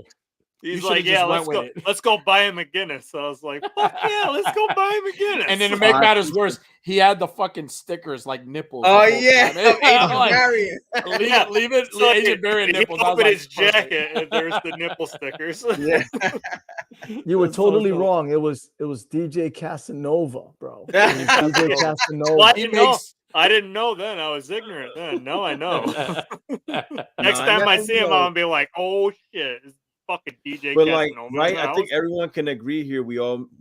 Legion's Con was like the Infinity War of collective. Infinity or Endgame. It was Endgame. It was Endgame. It was when all the portals opened up. We got people from California showing up. We got people from Texas showing up. We got people from New York. Dude, it was Endgame, bro. All we needed was Valkyrie to show up in her like. Fuck yeah, hell yeah. Dude, it's like, you know what? That's a good thing. That's a good idea for next year for Legion's Con. We're gonna have that music playing. We're gonna have Yimbo stand there and be like, "Assemble," and all the portals are gonna open and everybody's gonna come out. Dude, you know, I've been going to Comic-Con. Guys, I've been going to Comic-Con for years. Comic-Con New York, since I was like young, and I can honestly say that I've never had so much fun at Comic-Con than I had at Legion's Con. And all those years. I agree. The first 100%. Night when you're showing up to pick up your badge, you could feel the energy. The building up. Harken the old, you know it. Ooh, or the old Randy says, "Ooh, yeah, brother." You could feel the energy and Collective 425. I met him and Real Conrad. Oh, that's right. Grown Toy. Yo, them guys are the bomb, dude. Toys. So to meet them in real life, it was like, yes.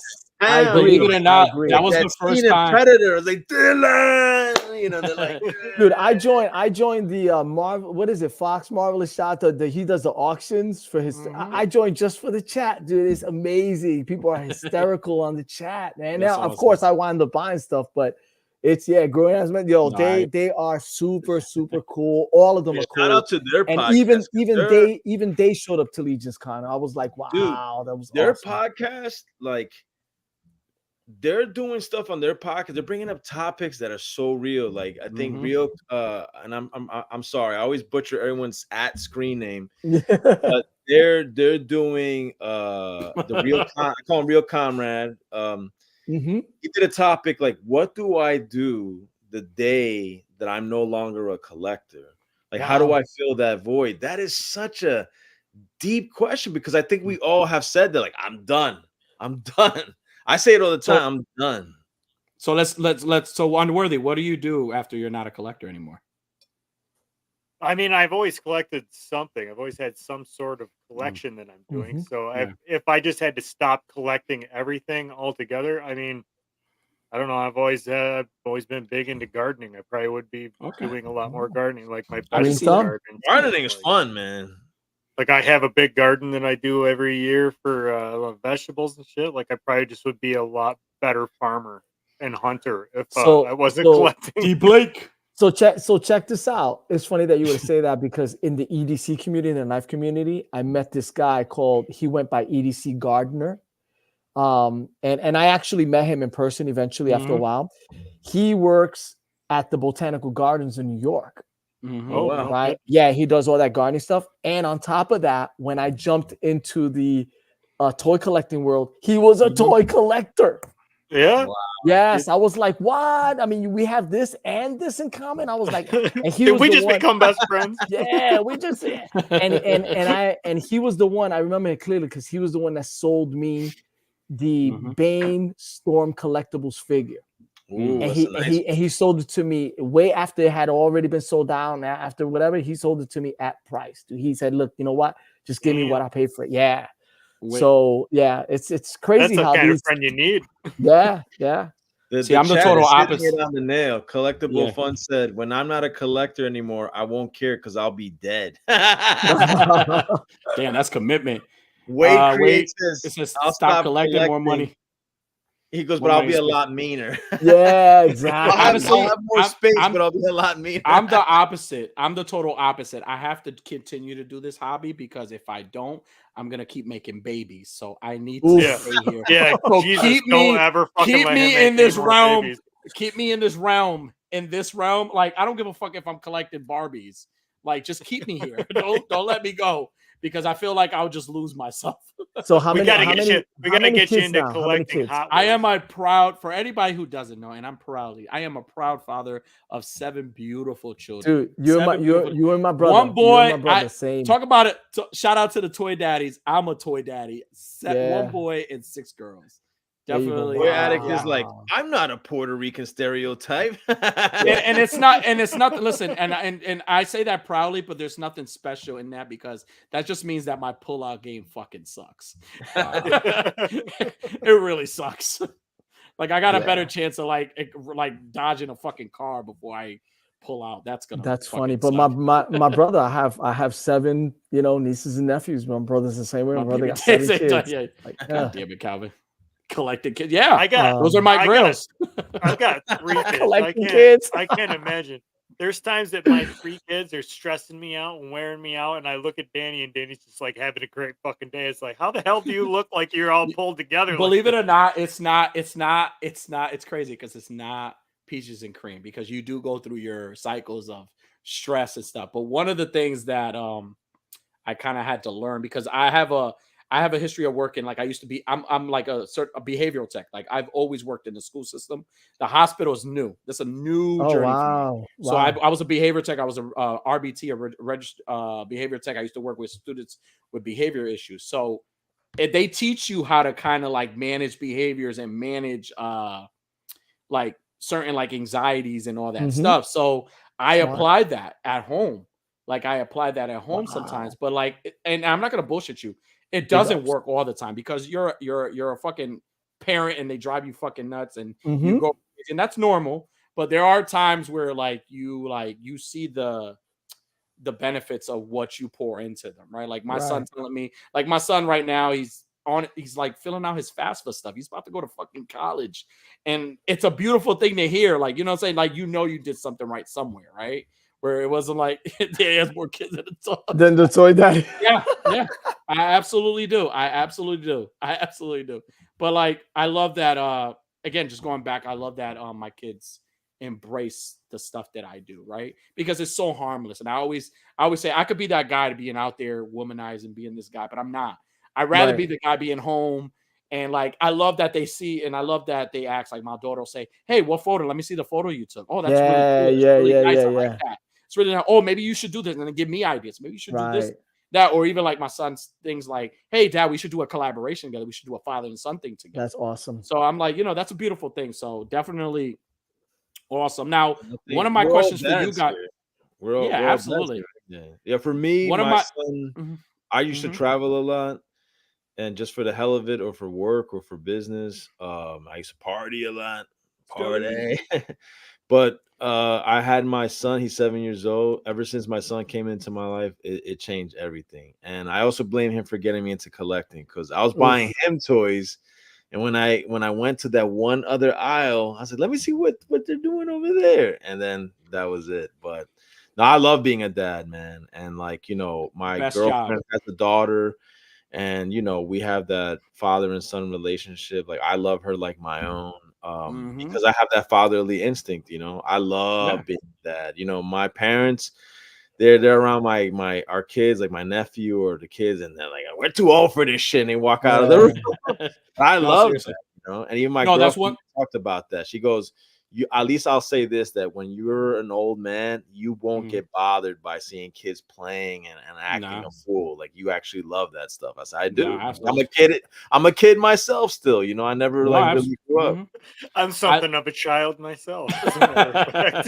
What were you gonna say, Danny? What were you gonna say? No, I was gonna say that's one thing that I love, and actually, when I first went to the Toy Con, I first met Mark, and met like people like Blitz Figs, and met even Yimbo, right? Even Yimbo brought their kids, man. He's always with his kids, and they're always at Lago, always with his son, and just sharing those moments and taking the time and like, it's again, it makes me think like, these kids are maybe they're smart and they're like save their money for like something else. But like, it makes me think sometimes that like it's a Toy Addict Raw Dog.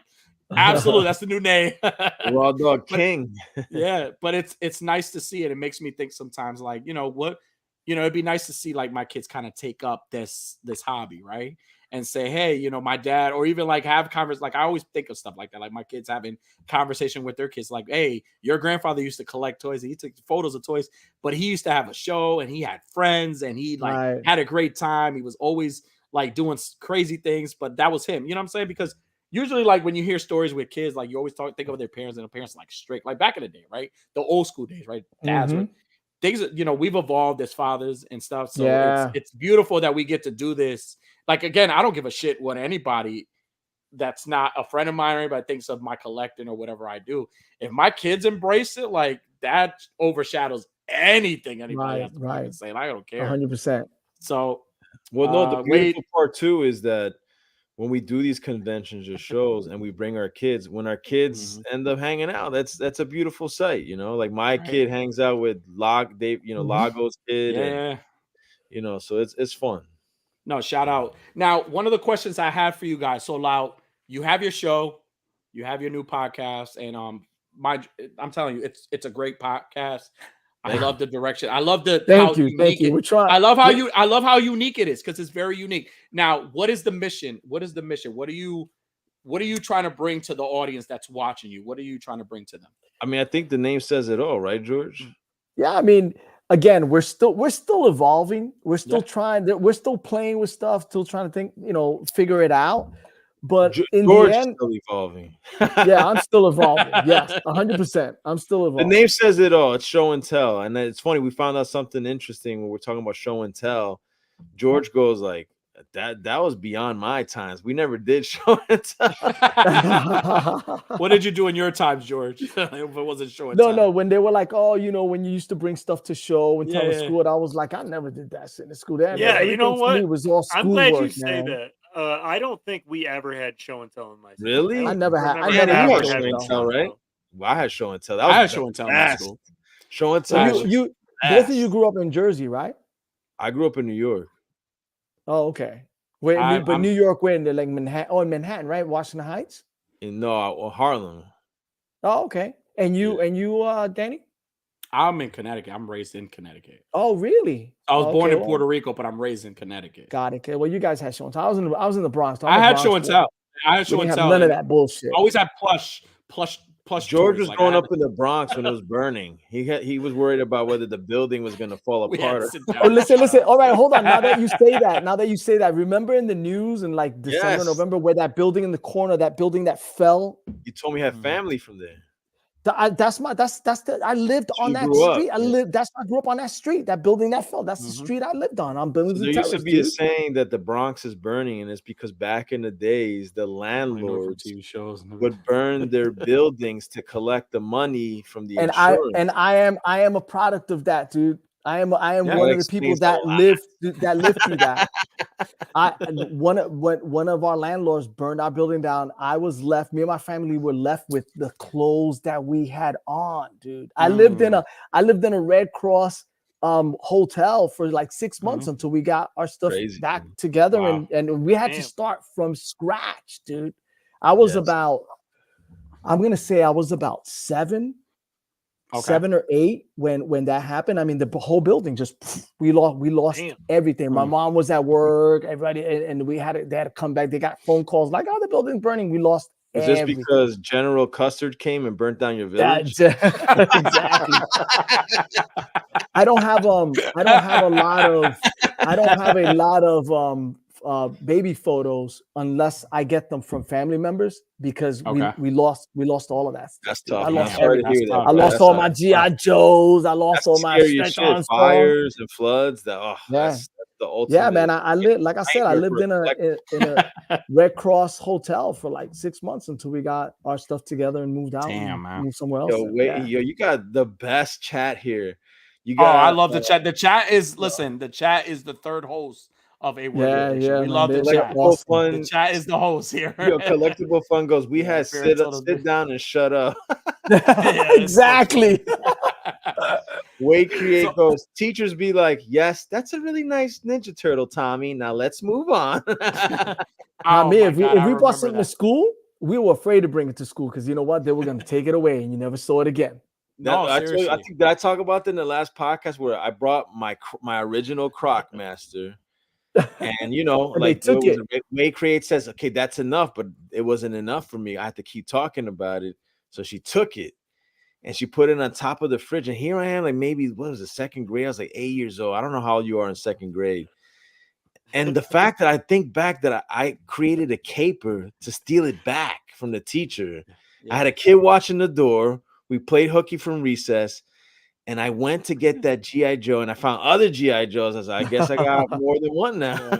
It's crazy. Yeah, that's show and tell. Like we're talking about that show and tell experience, whether you had it or not. We're gonna show you what it is.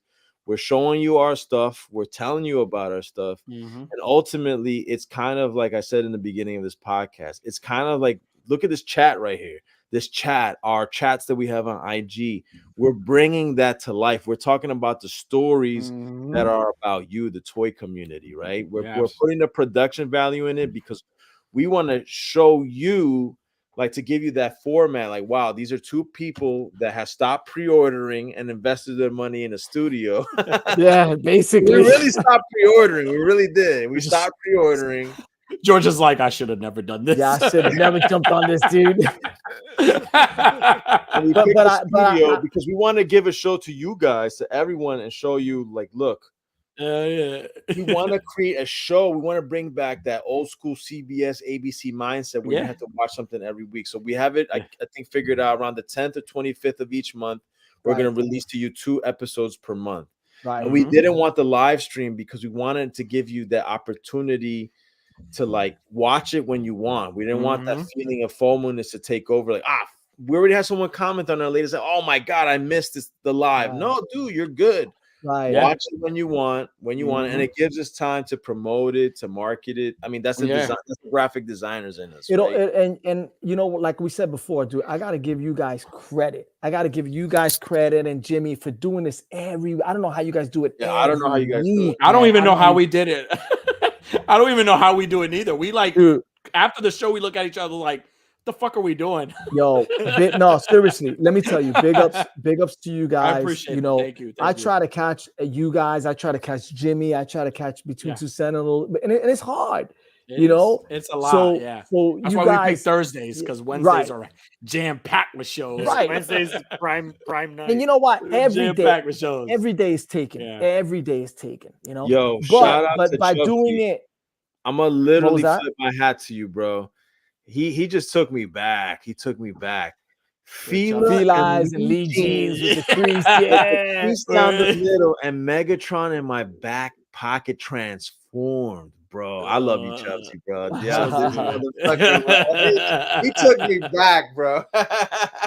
But you know what? We're really hoping to like just bring whatever we can into the show, whatever we want to talk about into the show that obviously would be related to this community. We don't want to talk about stuff that's not about the community, because then, it's like, but if there's something interesting that we want to talk about, we'll just talk about it. Well, that's kind of like the sometimes the what we wanted to do, like, right, where we wanted to bring in an audience that brought everything, right? Like, it wasn't just toys, right? But we sometimes, and we don't want to bastardize our show, because we understand and respect all the toy photographers and toy collectors who are subscribed, who watch the show all the time. Right. But like, we want to show love to those cosplayers, to those musicians, the Chain Brothers, and those comic creators like the Crimson Bat and Nolanium, and all these amazing people that we've had in like stores and stuff like that. Like, we wanted kind of like to venture out and stuff like that. But that's beautiful that you guys want to make it. And I remember, Mark, I remember you mentioned this on Between Two Sentinels. You kind of wanted it to be, I love that you said that, you wanted the show to be something like the Saturday night show was like, tune in for next episode. Right. Like, I love that, because it's like, yo, I remember those fucking shows like the Batman, Adam West shows where it's like, tune in next week. Dude, you're talking that time, same back channel. Yeah, like, I love the way you think, because you're thinking nostalgia. And you're thinking that way, and you're putting in, like I said in the beginning, and I said this during the Prima Donna show, you guys put so much heart and so much love into what you do. Well, you're trying fucking good. You're doing a good job doing it. And you know what? We're only hoping that it gets better. I mean, we just started, so we're hoping it's just gonna get better. And we're just here's the thing. I want to just have fun, man. I just want to. We're having absolutely. We're having fun. And ultimately, you hit it on the nail, Danny. Like, you hit it motherfucking right on the head. And at the end of the day, así mismo, toma. Look, you just made another baby. Toma. Toma. So, congratulations to everybody in the chat. You're 9 months. You're pregnant. Congratulations. So the thing is, at the end of the day, the number one mother effing thing is for you, the community, right? Absolutely. Like, Absolutely. We're part of the community. We're integrated in the community. And we want to share look at our last episode, Life of a Collector. It's giving you insight to how I collect, what my tips are, what you do with your collection. Yo, wait. Before I forget, dude. Because I said something on the last episode and I didn't follow through because we went off into a tangent. Dude, what is your route? What is your effing route? Thank you. I'm sorry. I'm glad, to everybody that watched the show. I was going to say he didn't answer that question. Yes, I loved it, but this is where the addiction. It goes to everybody that watched the show. I'll give you my one route. Coming back. My route to Little Falls. Here it is. Subsy Wubsy Toys at 101. No. And when I'm done collecting, I go to Montclair Brewery in Montclair. I get the younger beers. And when I'm done with all that, I collect our own merch at SuperQool.com with a Q. Buy a nice snapback or a t-shirt. Yeah. And subscribe to our podcast on YouTube.com/SuperQool with a Q. Well, this is a perfect chat. Yeah, go ahead. Can you give the chat the route? Come on, give them the route that you take. Come on, let them share the love. I can tell you, like, maybe 4 people in the chat are going to be anywhere near that route. This is a safe place. I'll give you one of my routes. One of my routes is in I think Levittown, Pennsylvania. Mm-hmm. And you have access not only to a Target but a Walmart too. And let me tell you, the Target in Levittown, Pennsylvania, if you ever missed out on some old NECA stuff, that is the perfect place to get stuff. If you missed out on that old Frankenstein bed, go there. You'll get the Frankenstein accessory set. You'll get the Mummy set. You'll get the Dracula set. they have a lot of stuff. They're like, ah, crap, now I'm at the mercy of the scalpers. Nope, go to Levittown Target and you'll get some nice stuff. That's awesome. It's a perfect. It's all he's gonna give us, George. It's all he's gonna give us. Yeah, exactly. So I apologize to everybody because I you just went off. We love it. We love it. That's what we do. SuperQool.com and buy a stick-on beard too, so you can wear with your hat. And if you're lucky, you'll get a seed by Danny. I'll give you one for free. There you go. Well, this is a perfect segue, right? Get a mustache ride by Danny. Yeah, there you go. Go ahead, Danny. It's a perfect segue into show and tell. So I have a little activity for us. We're gonna do show and tell tonight on our show. So tonight's show and tell, because in case anybody's never had show and tell, tonight's show and tell is Toy Addicts Show and Tell Grails. Now, Grails, listen, Grails could be anything. Grails could be something that's expensive. Grails could be something that's, again, a value, but not necessarily. Everybody defines Grails in different ways, right? In so many ways, right? It could be something sentimental.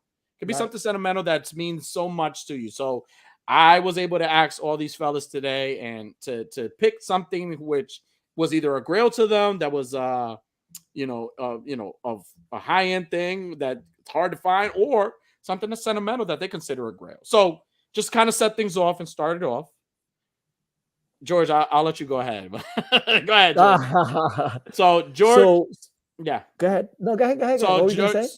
No. I was going to present your thing. So, go ahead. I'm going to present. Yeah. So, George is going to show us his Grail, and then just explain to us why we're showing a photo. So okay. Well, I mean, it's a photo because we're remodeling. I got boxes. I put stuff away because we're doing construction and all that stuff. We haven't started, but we're going to start very soon. But this figure right here, when PCS Collectibles announced this, like I missed it, right? And I'm a huge when it comes to Rambo and James Bond and Westerns, I'm just like, this is my thing, right? And when they dropped this, like I was like, I have to absolutely get this. And I remember going to Comic-Con and going to the PCS Collectible booth and saying, hey, you know what? I just want to know if you guys have the Rambo, 1/3 scale figure available because I want to buy it like right now. I want to buy it right now. And they were like, no, sorry, you gotta order it online. I was like, but it's sold out. It's like completely sold out. And he goes, you know what? Join the wait list. And I was like, and you know what?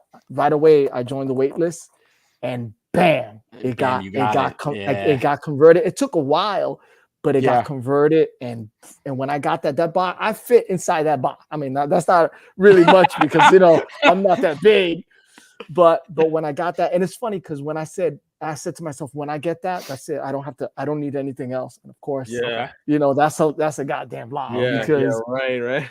but that is one of my absolute Grail figures right there that I could not live without getting that. I'm gonna bring it back up so everybody can see. It's a phenomenal. When he showed this to me earlier, what was it, George? What was the first thing I was like? It's out of box.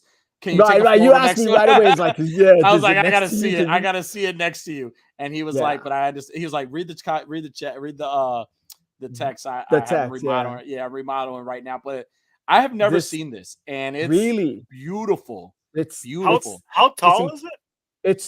It's literally like it's 1/3 1/3 I had the scale. photo, man. Probably like 30 inches. Probably 4 feet. Like it's huge. Yeah, it's huge. Really. It has to go on a pedestal.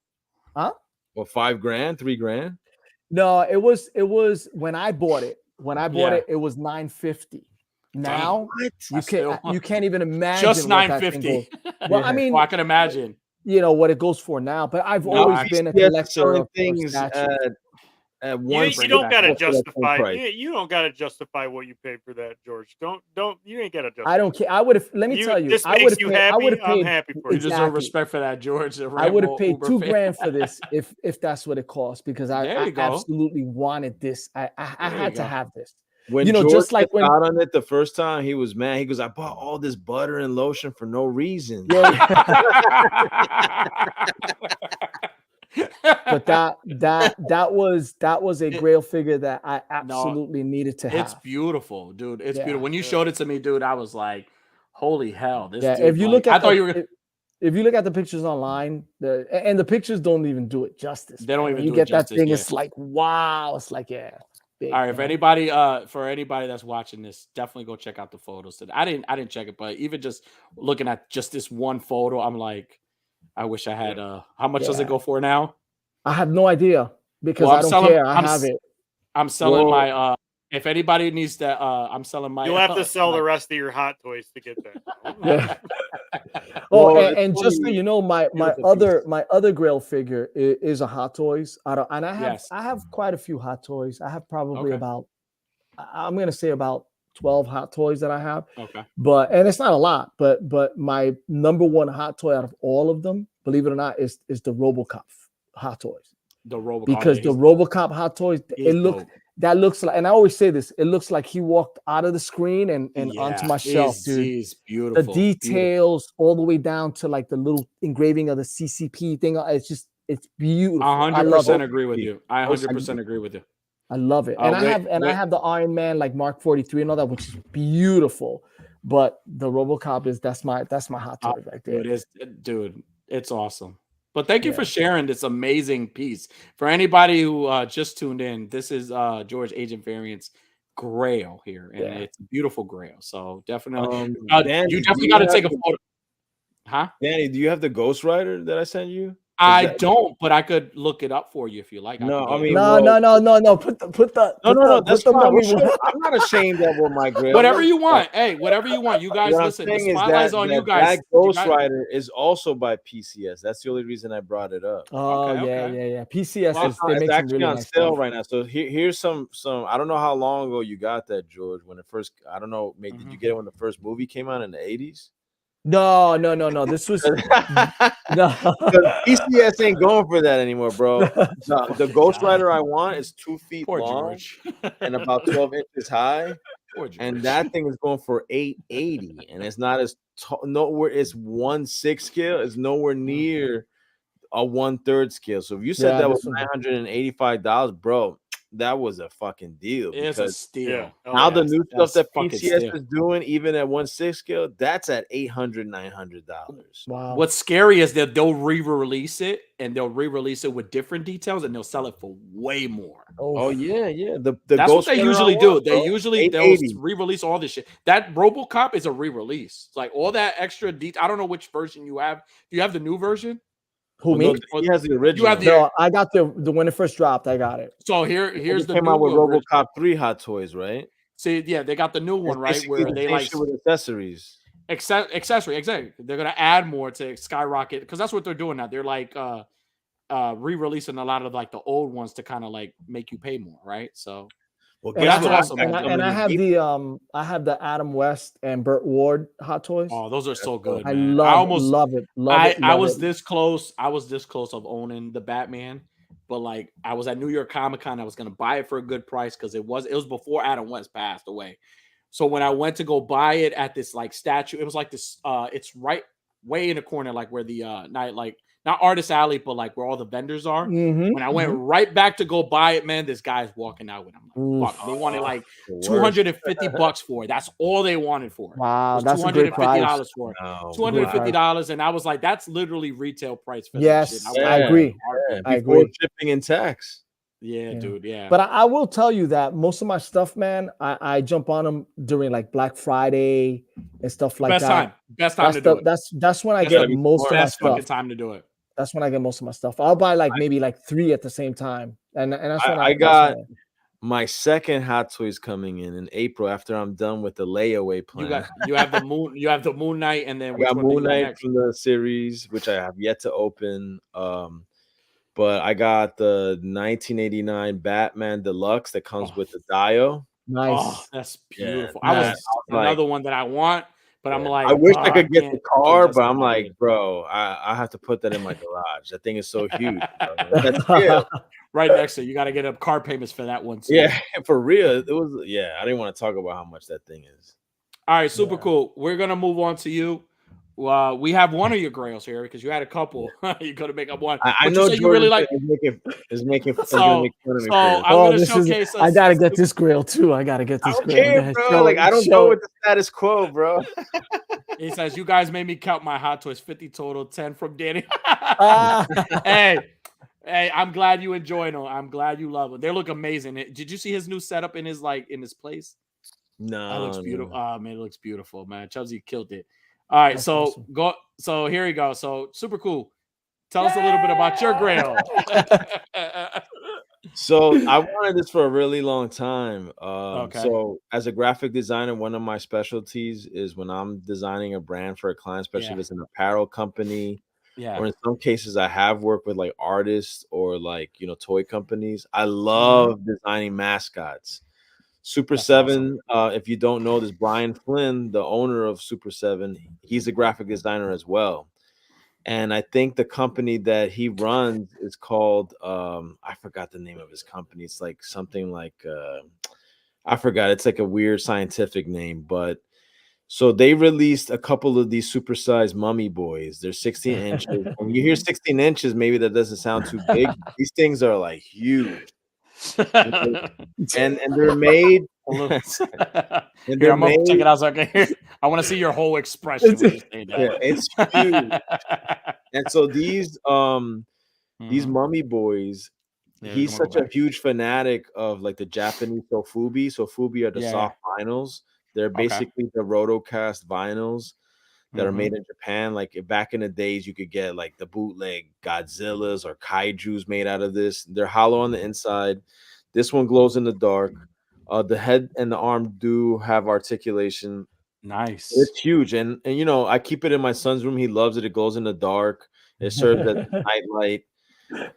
And it's just cool, man. Like I love 16 inches isn't big. That's what she said. Oh no, it's big. It has quite the presence. But it has head articulation, so it has a lot of girth. A lot of girth. Not only is it 16 inches high, it has a lot of there girth. you go. Yeah. But the fact that like Brian Flynn goes out of his way to have these specifically made in Japan and then imports them, there's a story to that, and I love that. That's the type of guy. I mean, remember, I'm the guy that mentioned that everyone's talking about this movie, this action movie, this wrestling movie. I'm talking about jewels, and though that thing I was eyeing for a year, and finally I was like, you know what? I think they had it. You could buy it with the shop app. That's awesome. I'm pretty sure it didn't sell out, so you could have gotten. Oh, it did sell out. It did sell out. It did sell out. It sold out. Now they have another one that's not glow in the dark, but and then they had a ceramic one that was even more expensive. Thing was pricey, but I paid like $18 a month for it. Like that's okay. And I like I said, I love what it represents. Like I love a good mascot, and I love the fact that it's being made specifically in Japan. At least that's what they're telling us, right? It could be really being made in Guadalajara, Mexico. I don't know. Well, I like the concept of it. It looks really, really cool. And then I love that how you kind of like related. Cool. Yeah. You kind of like related with your the graphic design and stuff. Well, yeah, I mean, look at us. We came up with our own mascot. Like, I'm into that stuff. Like, when we were kids, why did we buy the cereal? Because of the mascot. Yeah, that's true. That fucking leprechaun was the best. Ooh, I wasn't a Lucky Charms. I was a Lucky Charms guy. I'm thinking it's the frog there. I love me a good bowl of smacks on a Saturday. Yeah, there you go. Diggums. Oh, Lucky Charms. Yeah. With the cool bear. I can't get enough of this honey crisp. That's awesome, man. But it's a like I said, man, it's an awesome figure and it's very unique and like it's great, man. I stood on that for a very, very, very long time. And finally, I was like, you know what?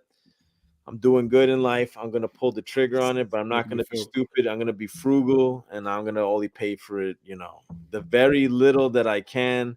As Danny knows, if it's more than $40, I got a contact. I love it. I love it. I still remember that motherfucker. I gave him shit about like $10 shipping one time. I was like giving him shit about it. But it's dope, man. Hey, listen, nowadays you have to, because with the fucking inflation and everything going up, it's like Everything pancakes. Everything is going up, dude. Go figure. Everything's going up. I always like pancakes because Aunt Jemima had a big rack. Hey, bro, whatever floats your boat, man. Hey, I like a he meant oven rack. If you like Aunt Jemima, then why not? All right, so I'm gonna go next. I have actually hold on. Let me go because I'm gonna go off script. Go ahead, go off script. I don't have a toy related thing. So like okay, I'll do mine. Go right ahead. Let's see it. And then you can round it back to the toy. There you go. Let's see. We can talk about e-bikes. That's okay, Unworthy. So I've talked about it before on the show. I do a lot of like metalworking and tool restoration. Like it's like my happy place. Like I do a lot of woodworking and metalwork. Yeah. And one of my grails, when Danny told me we were going to talk about grails, I was like, I don't even know what I have in this house that like is more important for me to get out. You know, wife, kids, and then what am I going back in the house, the burning house for? Right. And it's this right here. It's this. I know Oh, it doesn't. yes. It looks like just a regular old axe you can get off fucking eBay because it is. But the special thing about it, looks like you weathered it. This little marking on here. I don't know if the camera will be able to pick it up. There's a little right about where my finger is. There's a little oval symbol there that says GLF. Oh yeah. That stands for the Grange League Federation, and it was a upstate New York tool company that was the predecessor of Agway. And my grandfather had a bunch of these axes, and I could never get him to give me any of his. Wow. When I was trying to restore some, so I had to go and buy one off of eBay, and I refinish it. This thing was in a bucket of fucking mud and rusty water when I got it. And I refinished it, put it on a handle that was actually an original handle from my grandfather. Nice.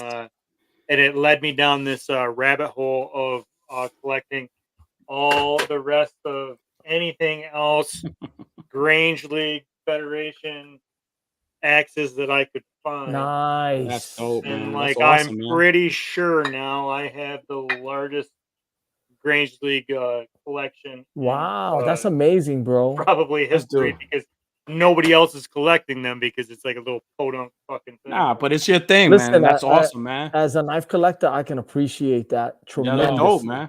I love axes, bro. Yeah. I've been actually thinking about I've got a few that I did like a mirror finish on, like super shiny. And I've been thinking about trying to do one with put our logo, the AWA logo in it. And then like do a giveaway, but that gets kind of like in kind of chaotic territory. How do you give away something that is technically a weapon? Just send it to me. I'll keep it. But you know what? You can ship an axe. I've bought axes. You can ship an axe. Kevin can restore my body. I'll be there tomorrow, Chubsy. I wouldn't believe you until the handle was from. You guys have heard of Peter McKinnon, right? He's a photographer / no. He has these special drops that he does. He does coins. He does glasses. He does a bunch of stuff. He's also big in the EDC community. He actually has his own axes with his Pete's Pirate Life thing on it. Check it out. I mean, again, you can't check. Yeah, absolutely. You can't find them. They're just special drops. But every once in a while, he'll drop a really nice axe. They come in a wooden case and everything. Wow. So you look him up. You'll see it's Pete's Pirate Life. He does some really nice stuff. Man. That's how I got into doing the toy photography. Like I was always a toy collector, but like I didn't do toy photography, but I used to do a lot of axe restorations and like custom axes, baseball bats, knives and stuff. And I used to like engrave. I did this one custom axe. It was like a Joker thing. Like it had the Joker's smile on it. Cool. And on the other side it said "Pay me" and "ha ha ha" and stuff like that. That's awesome. And like I would put in the hashtags Joker or DC Comics, and that's how I actually came across toy photography. Oh wow. That's how my whole page started. I was like, oh man, people take pictures of their action figures. I got mad action figures. Start up a whole new page doing pictures of my action figures. And I said it on the last stream. For me, toy photography, that's an art form. It really is an art form. It's like, you know, like painting and sculpting and all that. Yeah. For me, I treat it as an art form, so I love it. Absolutely. I don't want to ignore it, but we have the most talented Roddy boy joining us right now, ladies and gentlemen, Mr. Clintastic for joining us. Thank you, Clint. I thought you were naming AB there for a second. No, man, come on, man. We gotta announce you that. We gotta give you what's going on, buddy. Look, fellas. Clint, you have any grails to show off tonight? Yes, I do. All right, let's see them. Would you like? Oh, nice. Yep. Oh, yeah. So I got these just before they announced the Dark Phoenix re-release last summer. So, but still, I like this one particularly a lot better. Okay. Than the new one that came out. But I like the dark suit on that one too. Yeah, like that kind of satin finish on it. Yep. Like, yeah, and then the hair's a little bit translucent. Yep. So, and of course, the 70s Cyclops can't. There you go. Yeah, you can't. Yeah. So that Phoenix, that's not a Marvel Legends. Is that a Marvel Legends? It is. Oh, really? Oh, wow. That looks nice. Real nice. I remember when that 2-pack, is that the 2-pack part of the 2-pack? Mm-hmm. That was a Toys R Us exclusive. I remember when that 2-pack, like I like, that's when I was collecting Marvel Legends. I was hunting those down, and they had like 3 of them at like it's Waterbury, Connecticut. It's about 45-minute drive from where I'm at right here. Mm-hmm. And I was like literally calling the Toys R Us like, just fucking hold one for me. Right. Hold it. And I got there and I got it, and I was so happy I got the box. And like a week later, somebody was like, "Dude, would you willing to sell it and trade it?" I was like, "Yeah, fuck it, let's sell it." No. Like, I got rid of it. I regret it. I highly regret it because it's an amazing 2-pack. It's a really nice 2-pack. When I really started getting into collecting, I was going to toy fairs and everything. Yeah. I was seeing it for like 150. I was like, I'm never gonna spend that much. Like, this was like very beginning. So I passed on it because they were like at every booth that had one of them. I was like, And then 2 years later, have to spend a certain amount of extra money. Right, exactly. Absolutely. So it's like, wow. It's a good set, man. It's a good 2-pack. I listen. Not a Marvel Legends collector anymore, but I could agree that 2-pack right there was like very sought out from everybody. Like everybody wanted, like people were like ready to fight in the parking lot just to get that 2-pack. It was big.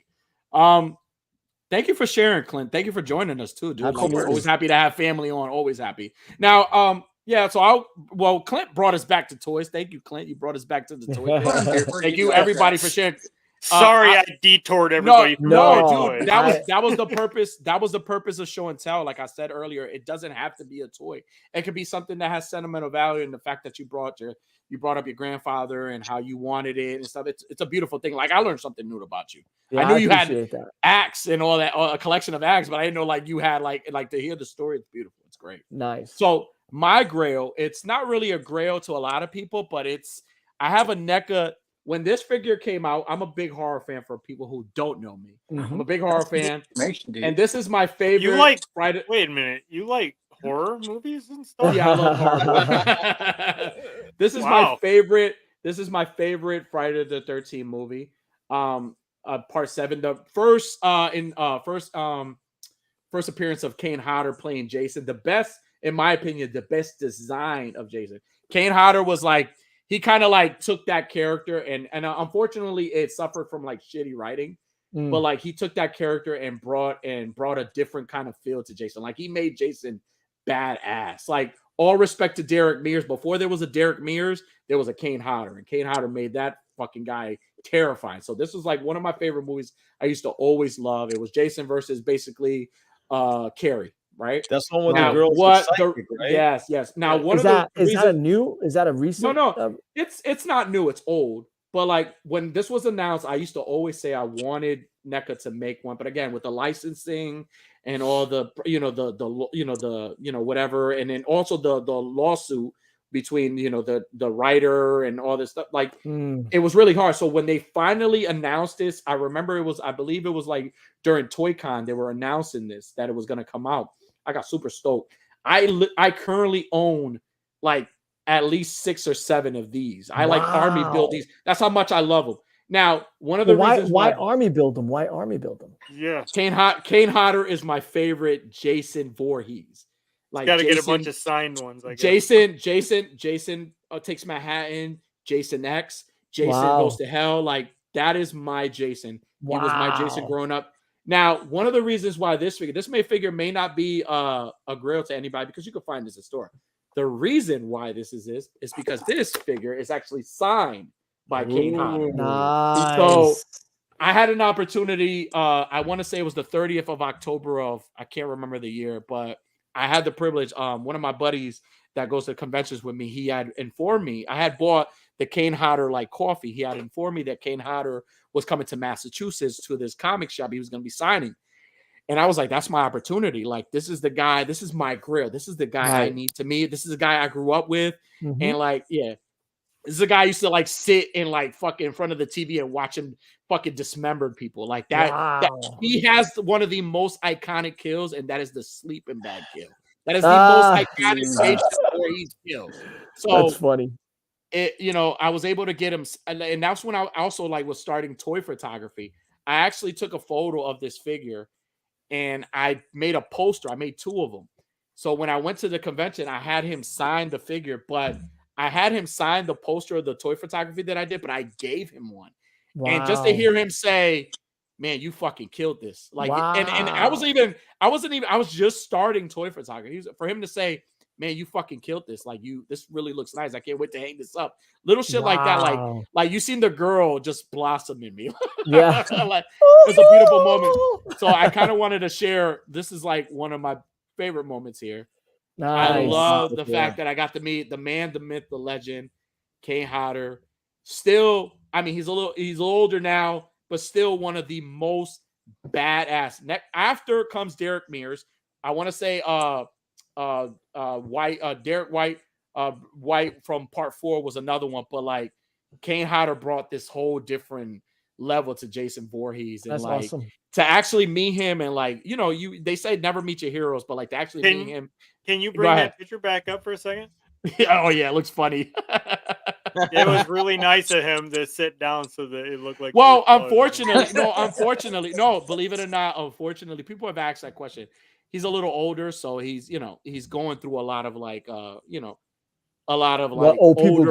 older people things going through, right? Age. So like he's going through age. Right. But you know what though? The fact that he was able to like take the time and not make himself bigger than you are, kind of just go on your level and say things like, hey man, you fucking killed this, or and even me telling him like, dude, I grew up on your movies.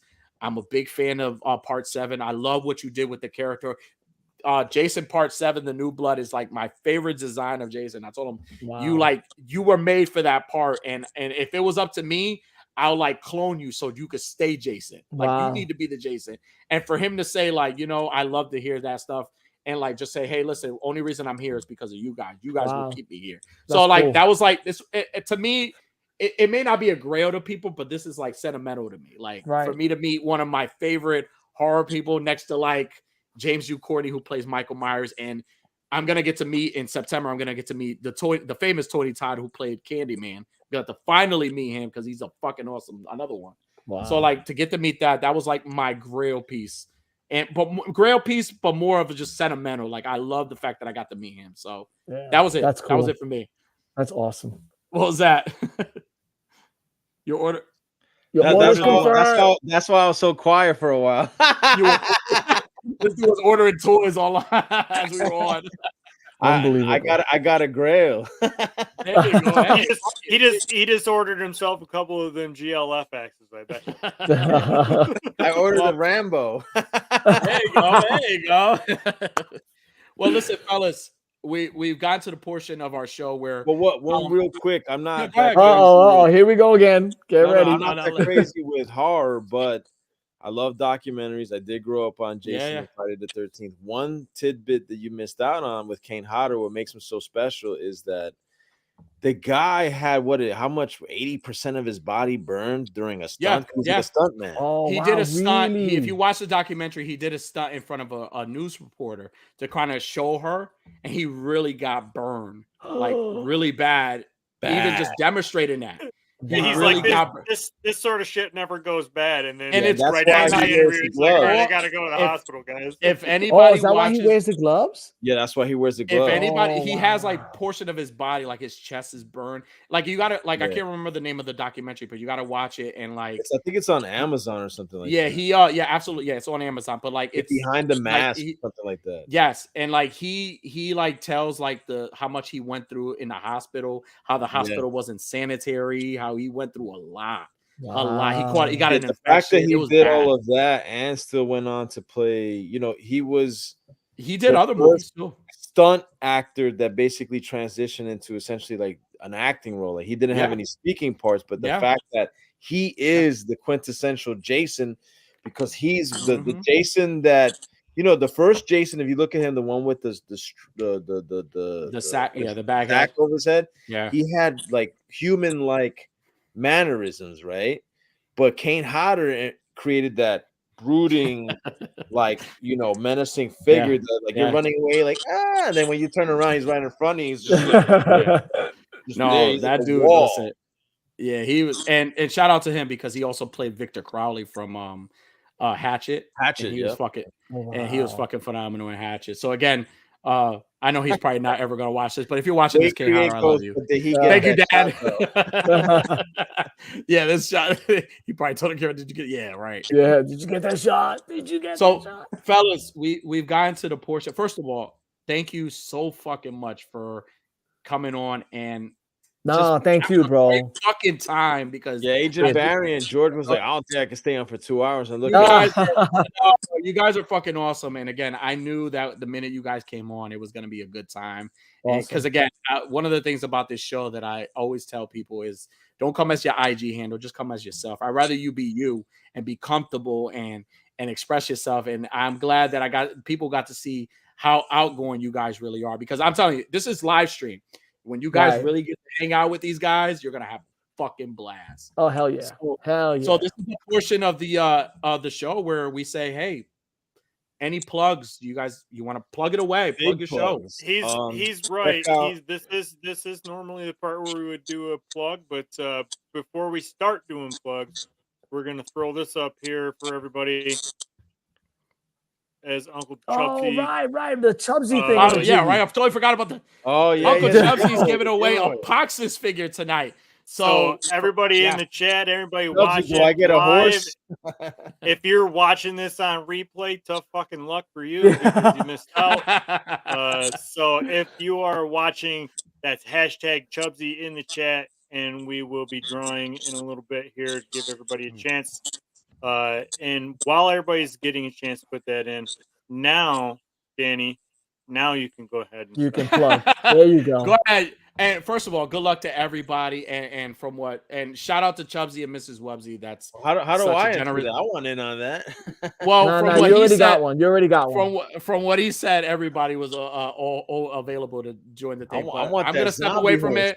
I'm gonna pay it forward. So definitely good luck to anybody who wins it. Shout out to Mrs. Wubsy and Chubsy Wubsy for the generous giveaway, man, because it goes to show you, like, if we've all said things about them. If at this point, if you don't know, then shame on you. Right, exactly. you need to know.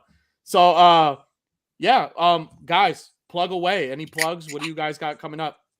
Go ahead, Mark. Sorry, I was trying to enter the giveaway. He says, "Yeah, everyone." Chubsy Wells, you put me down. I want that zombie horse. So, I mean, of course, we have lots to plug in. First and foremost, thank you. Mm-hmm. Not only to the Rowdy Boys, A Worthy Addiction. Don't think I didn't see what you did there. You combined your names. I see what you did there.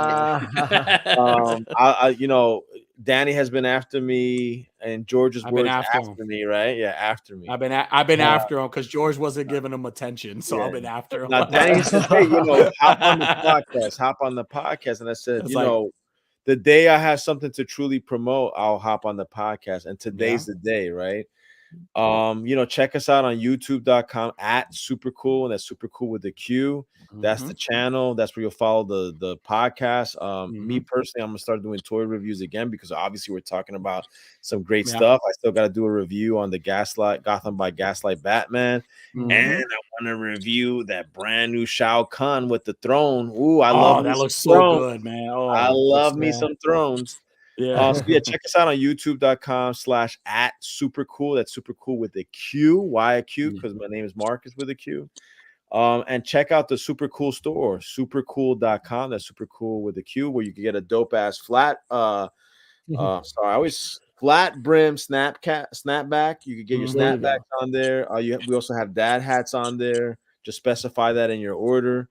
And we have cool t-shirts. They come with a nice front big print of our logo, and on the side you're gonna get the frog and like a bloody circle. Thank you for all the people that have ordered so far. At the end of the day, like all the money that comes in from sales on the store or even our sponsors, it doesn't just go right into his bank account. you don't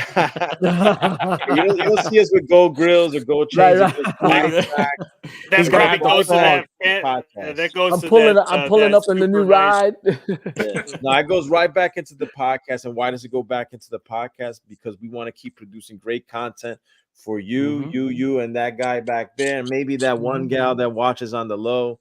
We do it for you, the community. We love the gal. Hi, honey. Thanks for watching. We appreciate the view. Hi, mom. Hi, mom.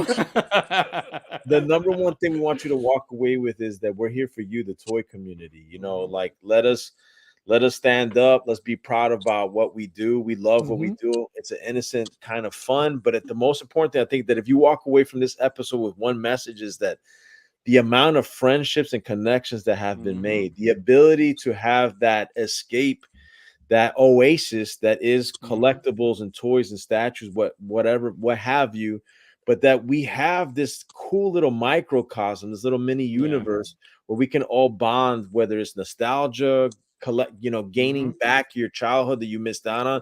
Unworthy. You said it best. When I was a kid, I didn't get that G.I. Joe with the Kung Fu grip. I didn't get the Lion-O with the glow in the dark eyes. But now that I'm an adult, I'm responsible. I've done some good things in life. I want to be able to get that back. Absolutely. And that's what it's all about, man. That's it. No one's here puffing their chest. No one's trying to be something that they're not. It's community and community at its best. There you go. That's well said. Well said. Unworthy, you have any plugs, brother?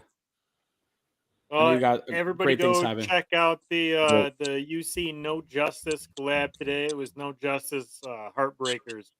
44 people on this group collab. It was amazing to see all these people come together. Beautiful. 44 people on this gigantic group collab. Thank you to everybody that jumped in on that. That's awesome.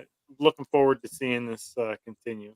So Wade Create, it's at the SuperQool on Instagram, because some weird Nordic guy has my name on Instagram. It's a perfect. Now if you go and if you go to YouTube, is at SuperQool. Yeah. If you go on our link, just look up DJ Casanova. You got to figure out how to spell the horn stabs. But well, if you want to definitely follow us on Instagram. I mean, you see it on my handle at the SuperQool on Instagram. Yeah. Or Agent Variant didn't do his, but it's at Agent Variant. At Agent Variant. Yeah. That's and at Showtell Podcast. Yeah. If you want to check us out on Instagram, at Showtell Podcast. And you know what, guys? If you're not following, go ahead. If you're not following Agent Variant, if you're not following SuperQool, and if you're not following the Show and Tell podcast, then take yourself right over to Unworthy Collector's page and unfollow me as well. You ungrateful bastard. I love when he says that. No, definitely. No, and if you could, what I was going to say is. Sorry, what I was gonna say is if you guys watch the show, if you watch the Show and Tell podcast show, and you got any comments, whether good or bad, I want to hear them. I want to hear them. If you want us to improve, you want to say, look, don't talk about that. I want to hear stuff about this. Man, put it out there. We need to know what you guys think. Honestly, even tell us, admit to us, say, hey, I discovered Vanity 6 and now I have stock in Jergens lotions. Right, there you go. I'm putting this up in case anybody missed out. So hashtag Chubsy.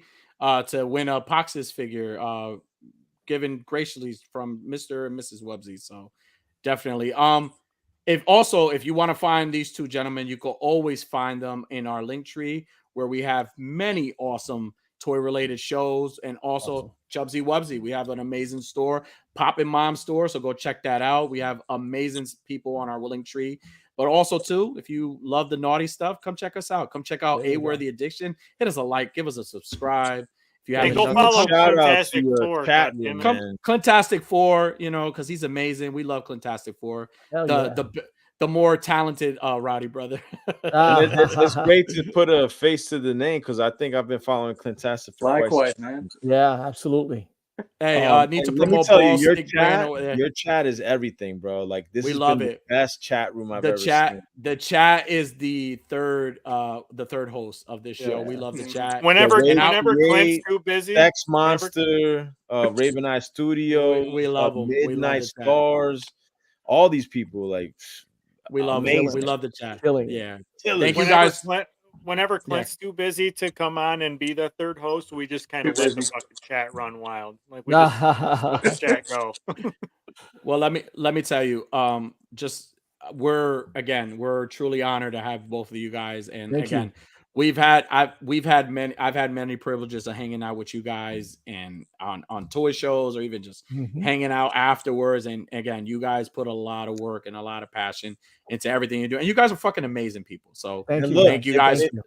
If you have any doubts to enter the Chubsy Wubsy entry, Chubsy Wubsy is always the first to get his stuff. NECA stuff, Mythic Legions, you name it, like brand spanking new today. That's where I can't pronounce these Mythic Legions names, but this here, chef's kiss.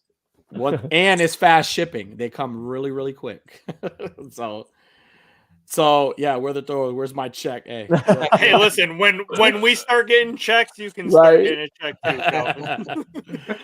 I think we could do this giveaway, right? I think we're ready to do this giveaway. We're giving them enough time. Ooh, so good luck to anybody.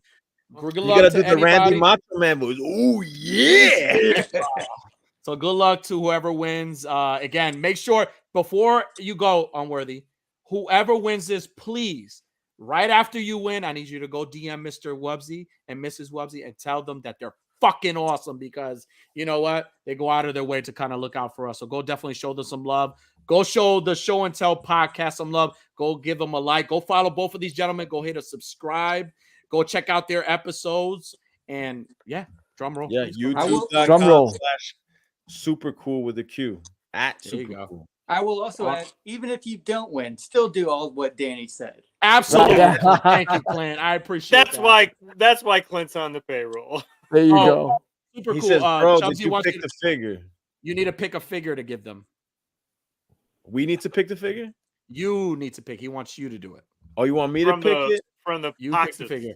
From the Poxy waves. I'm not in it, but I think you know what Poxis himself. Poxis, the main man. Okay. There you go. Poxis. You win Poxis tonight. Okay, fair enough. That's what he wanted. Here we go. Ooh. Good luck, everyone. Here we go. Let's see who it is. Who doesn't want one of the horsemen? Right. Seriously. Oh,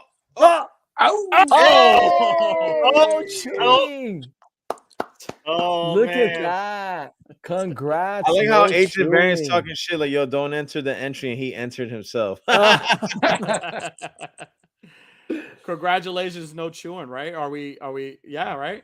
Yeah, no chewing is the winner. Look at that. Yeah, he hasn't won in 2 weeks. He's won a couple times on here, but he hasn't won in 2 weeks. So congratulations, he's eligible again. Listen, congratulations. It went to a great person, because he wasn't into Legions for a while, and now he's like he's in it to win it. No chewing. Congratulations, dude. Well deserved, man. Thank you. And Chubsy and Mrs. Wubsy, thank you again for that awesome giveaway, dude. That blew me away. Thank you so much. And very cool. So Chubsy and Mrs. Wubsy, one more shot from me. There you go. There you go. So listen, we usually like to end the show. We usually like to end the show with a quote. I don't know if you guys read the agenda, but we like to end the show. It could be a quote from a movie, a book, a song, whatever you guys listen to. So we like to usually end the show. And again, thank you so much for coming on. You guys are fucking amazing. Thank you for just being who you guys are and everything you guys do. So, do you guys have any quotes for the night? Do. Yeah, let's hear it. Hold on, I'm getting it ready. There you go. He's got to read it. He goes, I'll stare the bastard in the face as he screams to God, and I'll laugh harder when he whimpers like a baby. You know where that's from? He had another quote that was like, I want to go back to the good old days, the fist and knuckle days. It's Mar from Sin City. Okay. Oh, check that out. Oh, awesome. So, with that being said, good night, beautiful. Thank you for tuning in. Be sure to hit that like and subscribe button. Click that notification bell for more content.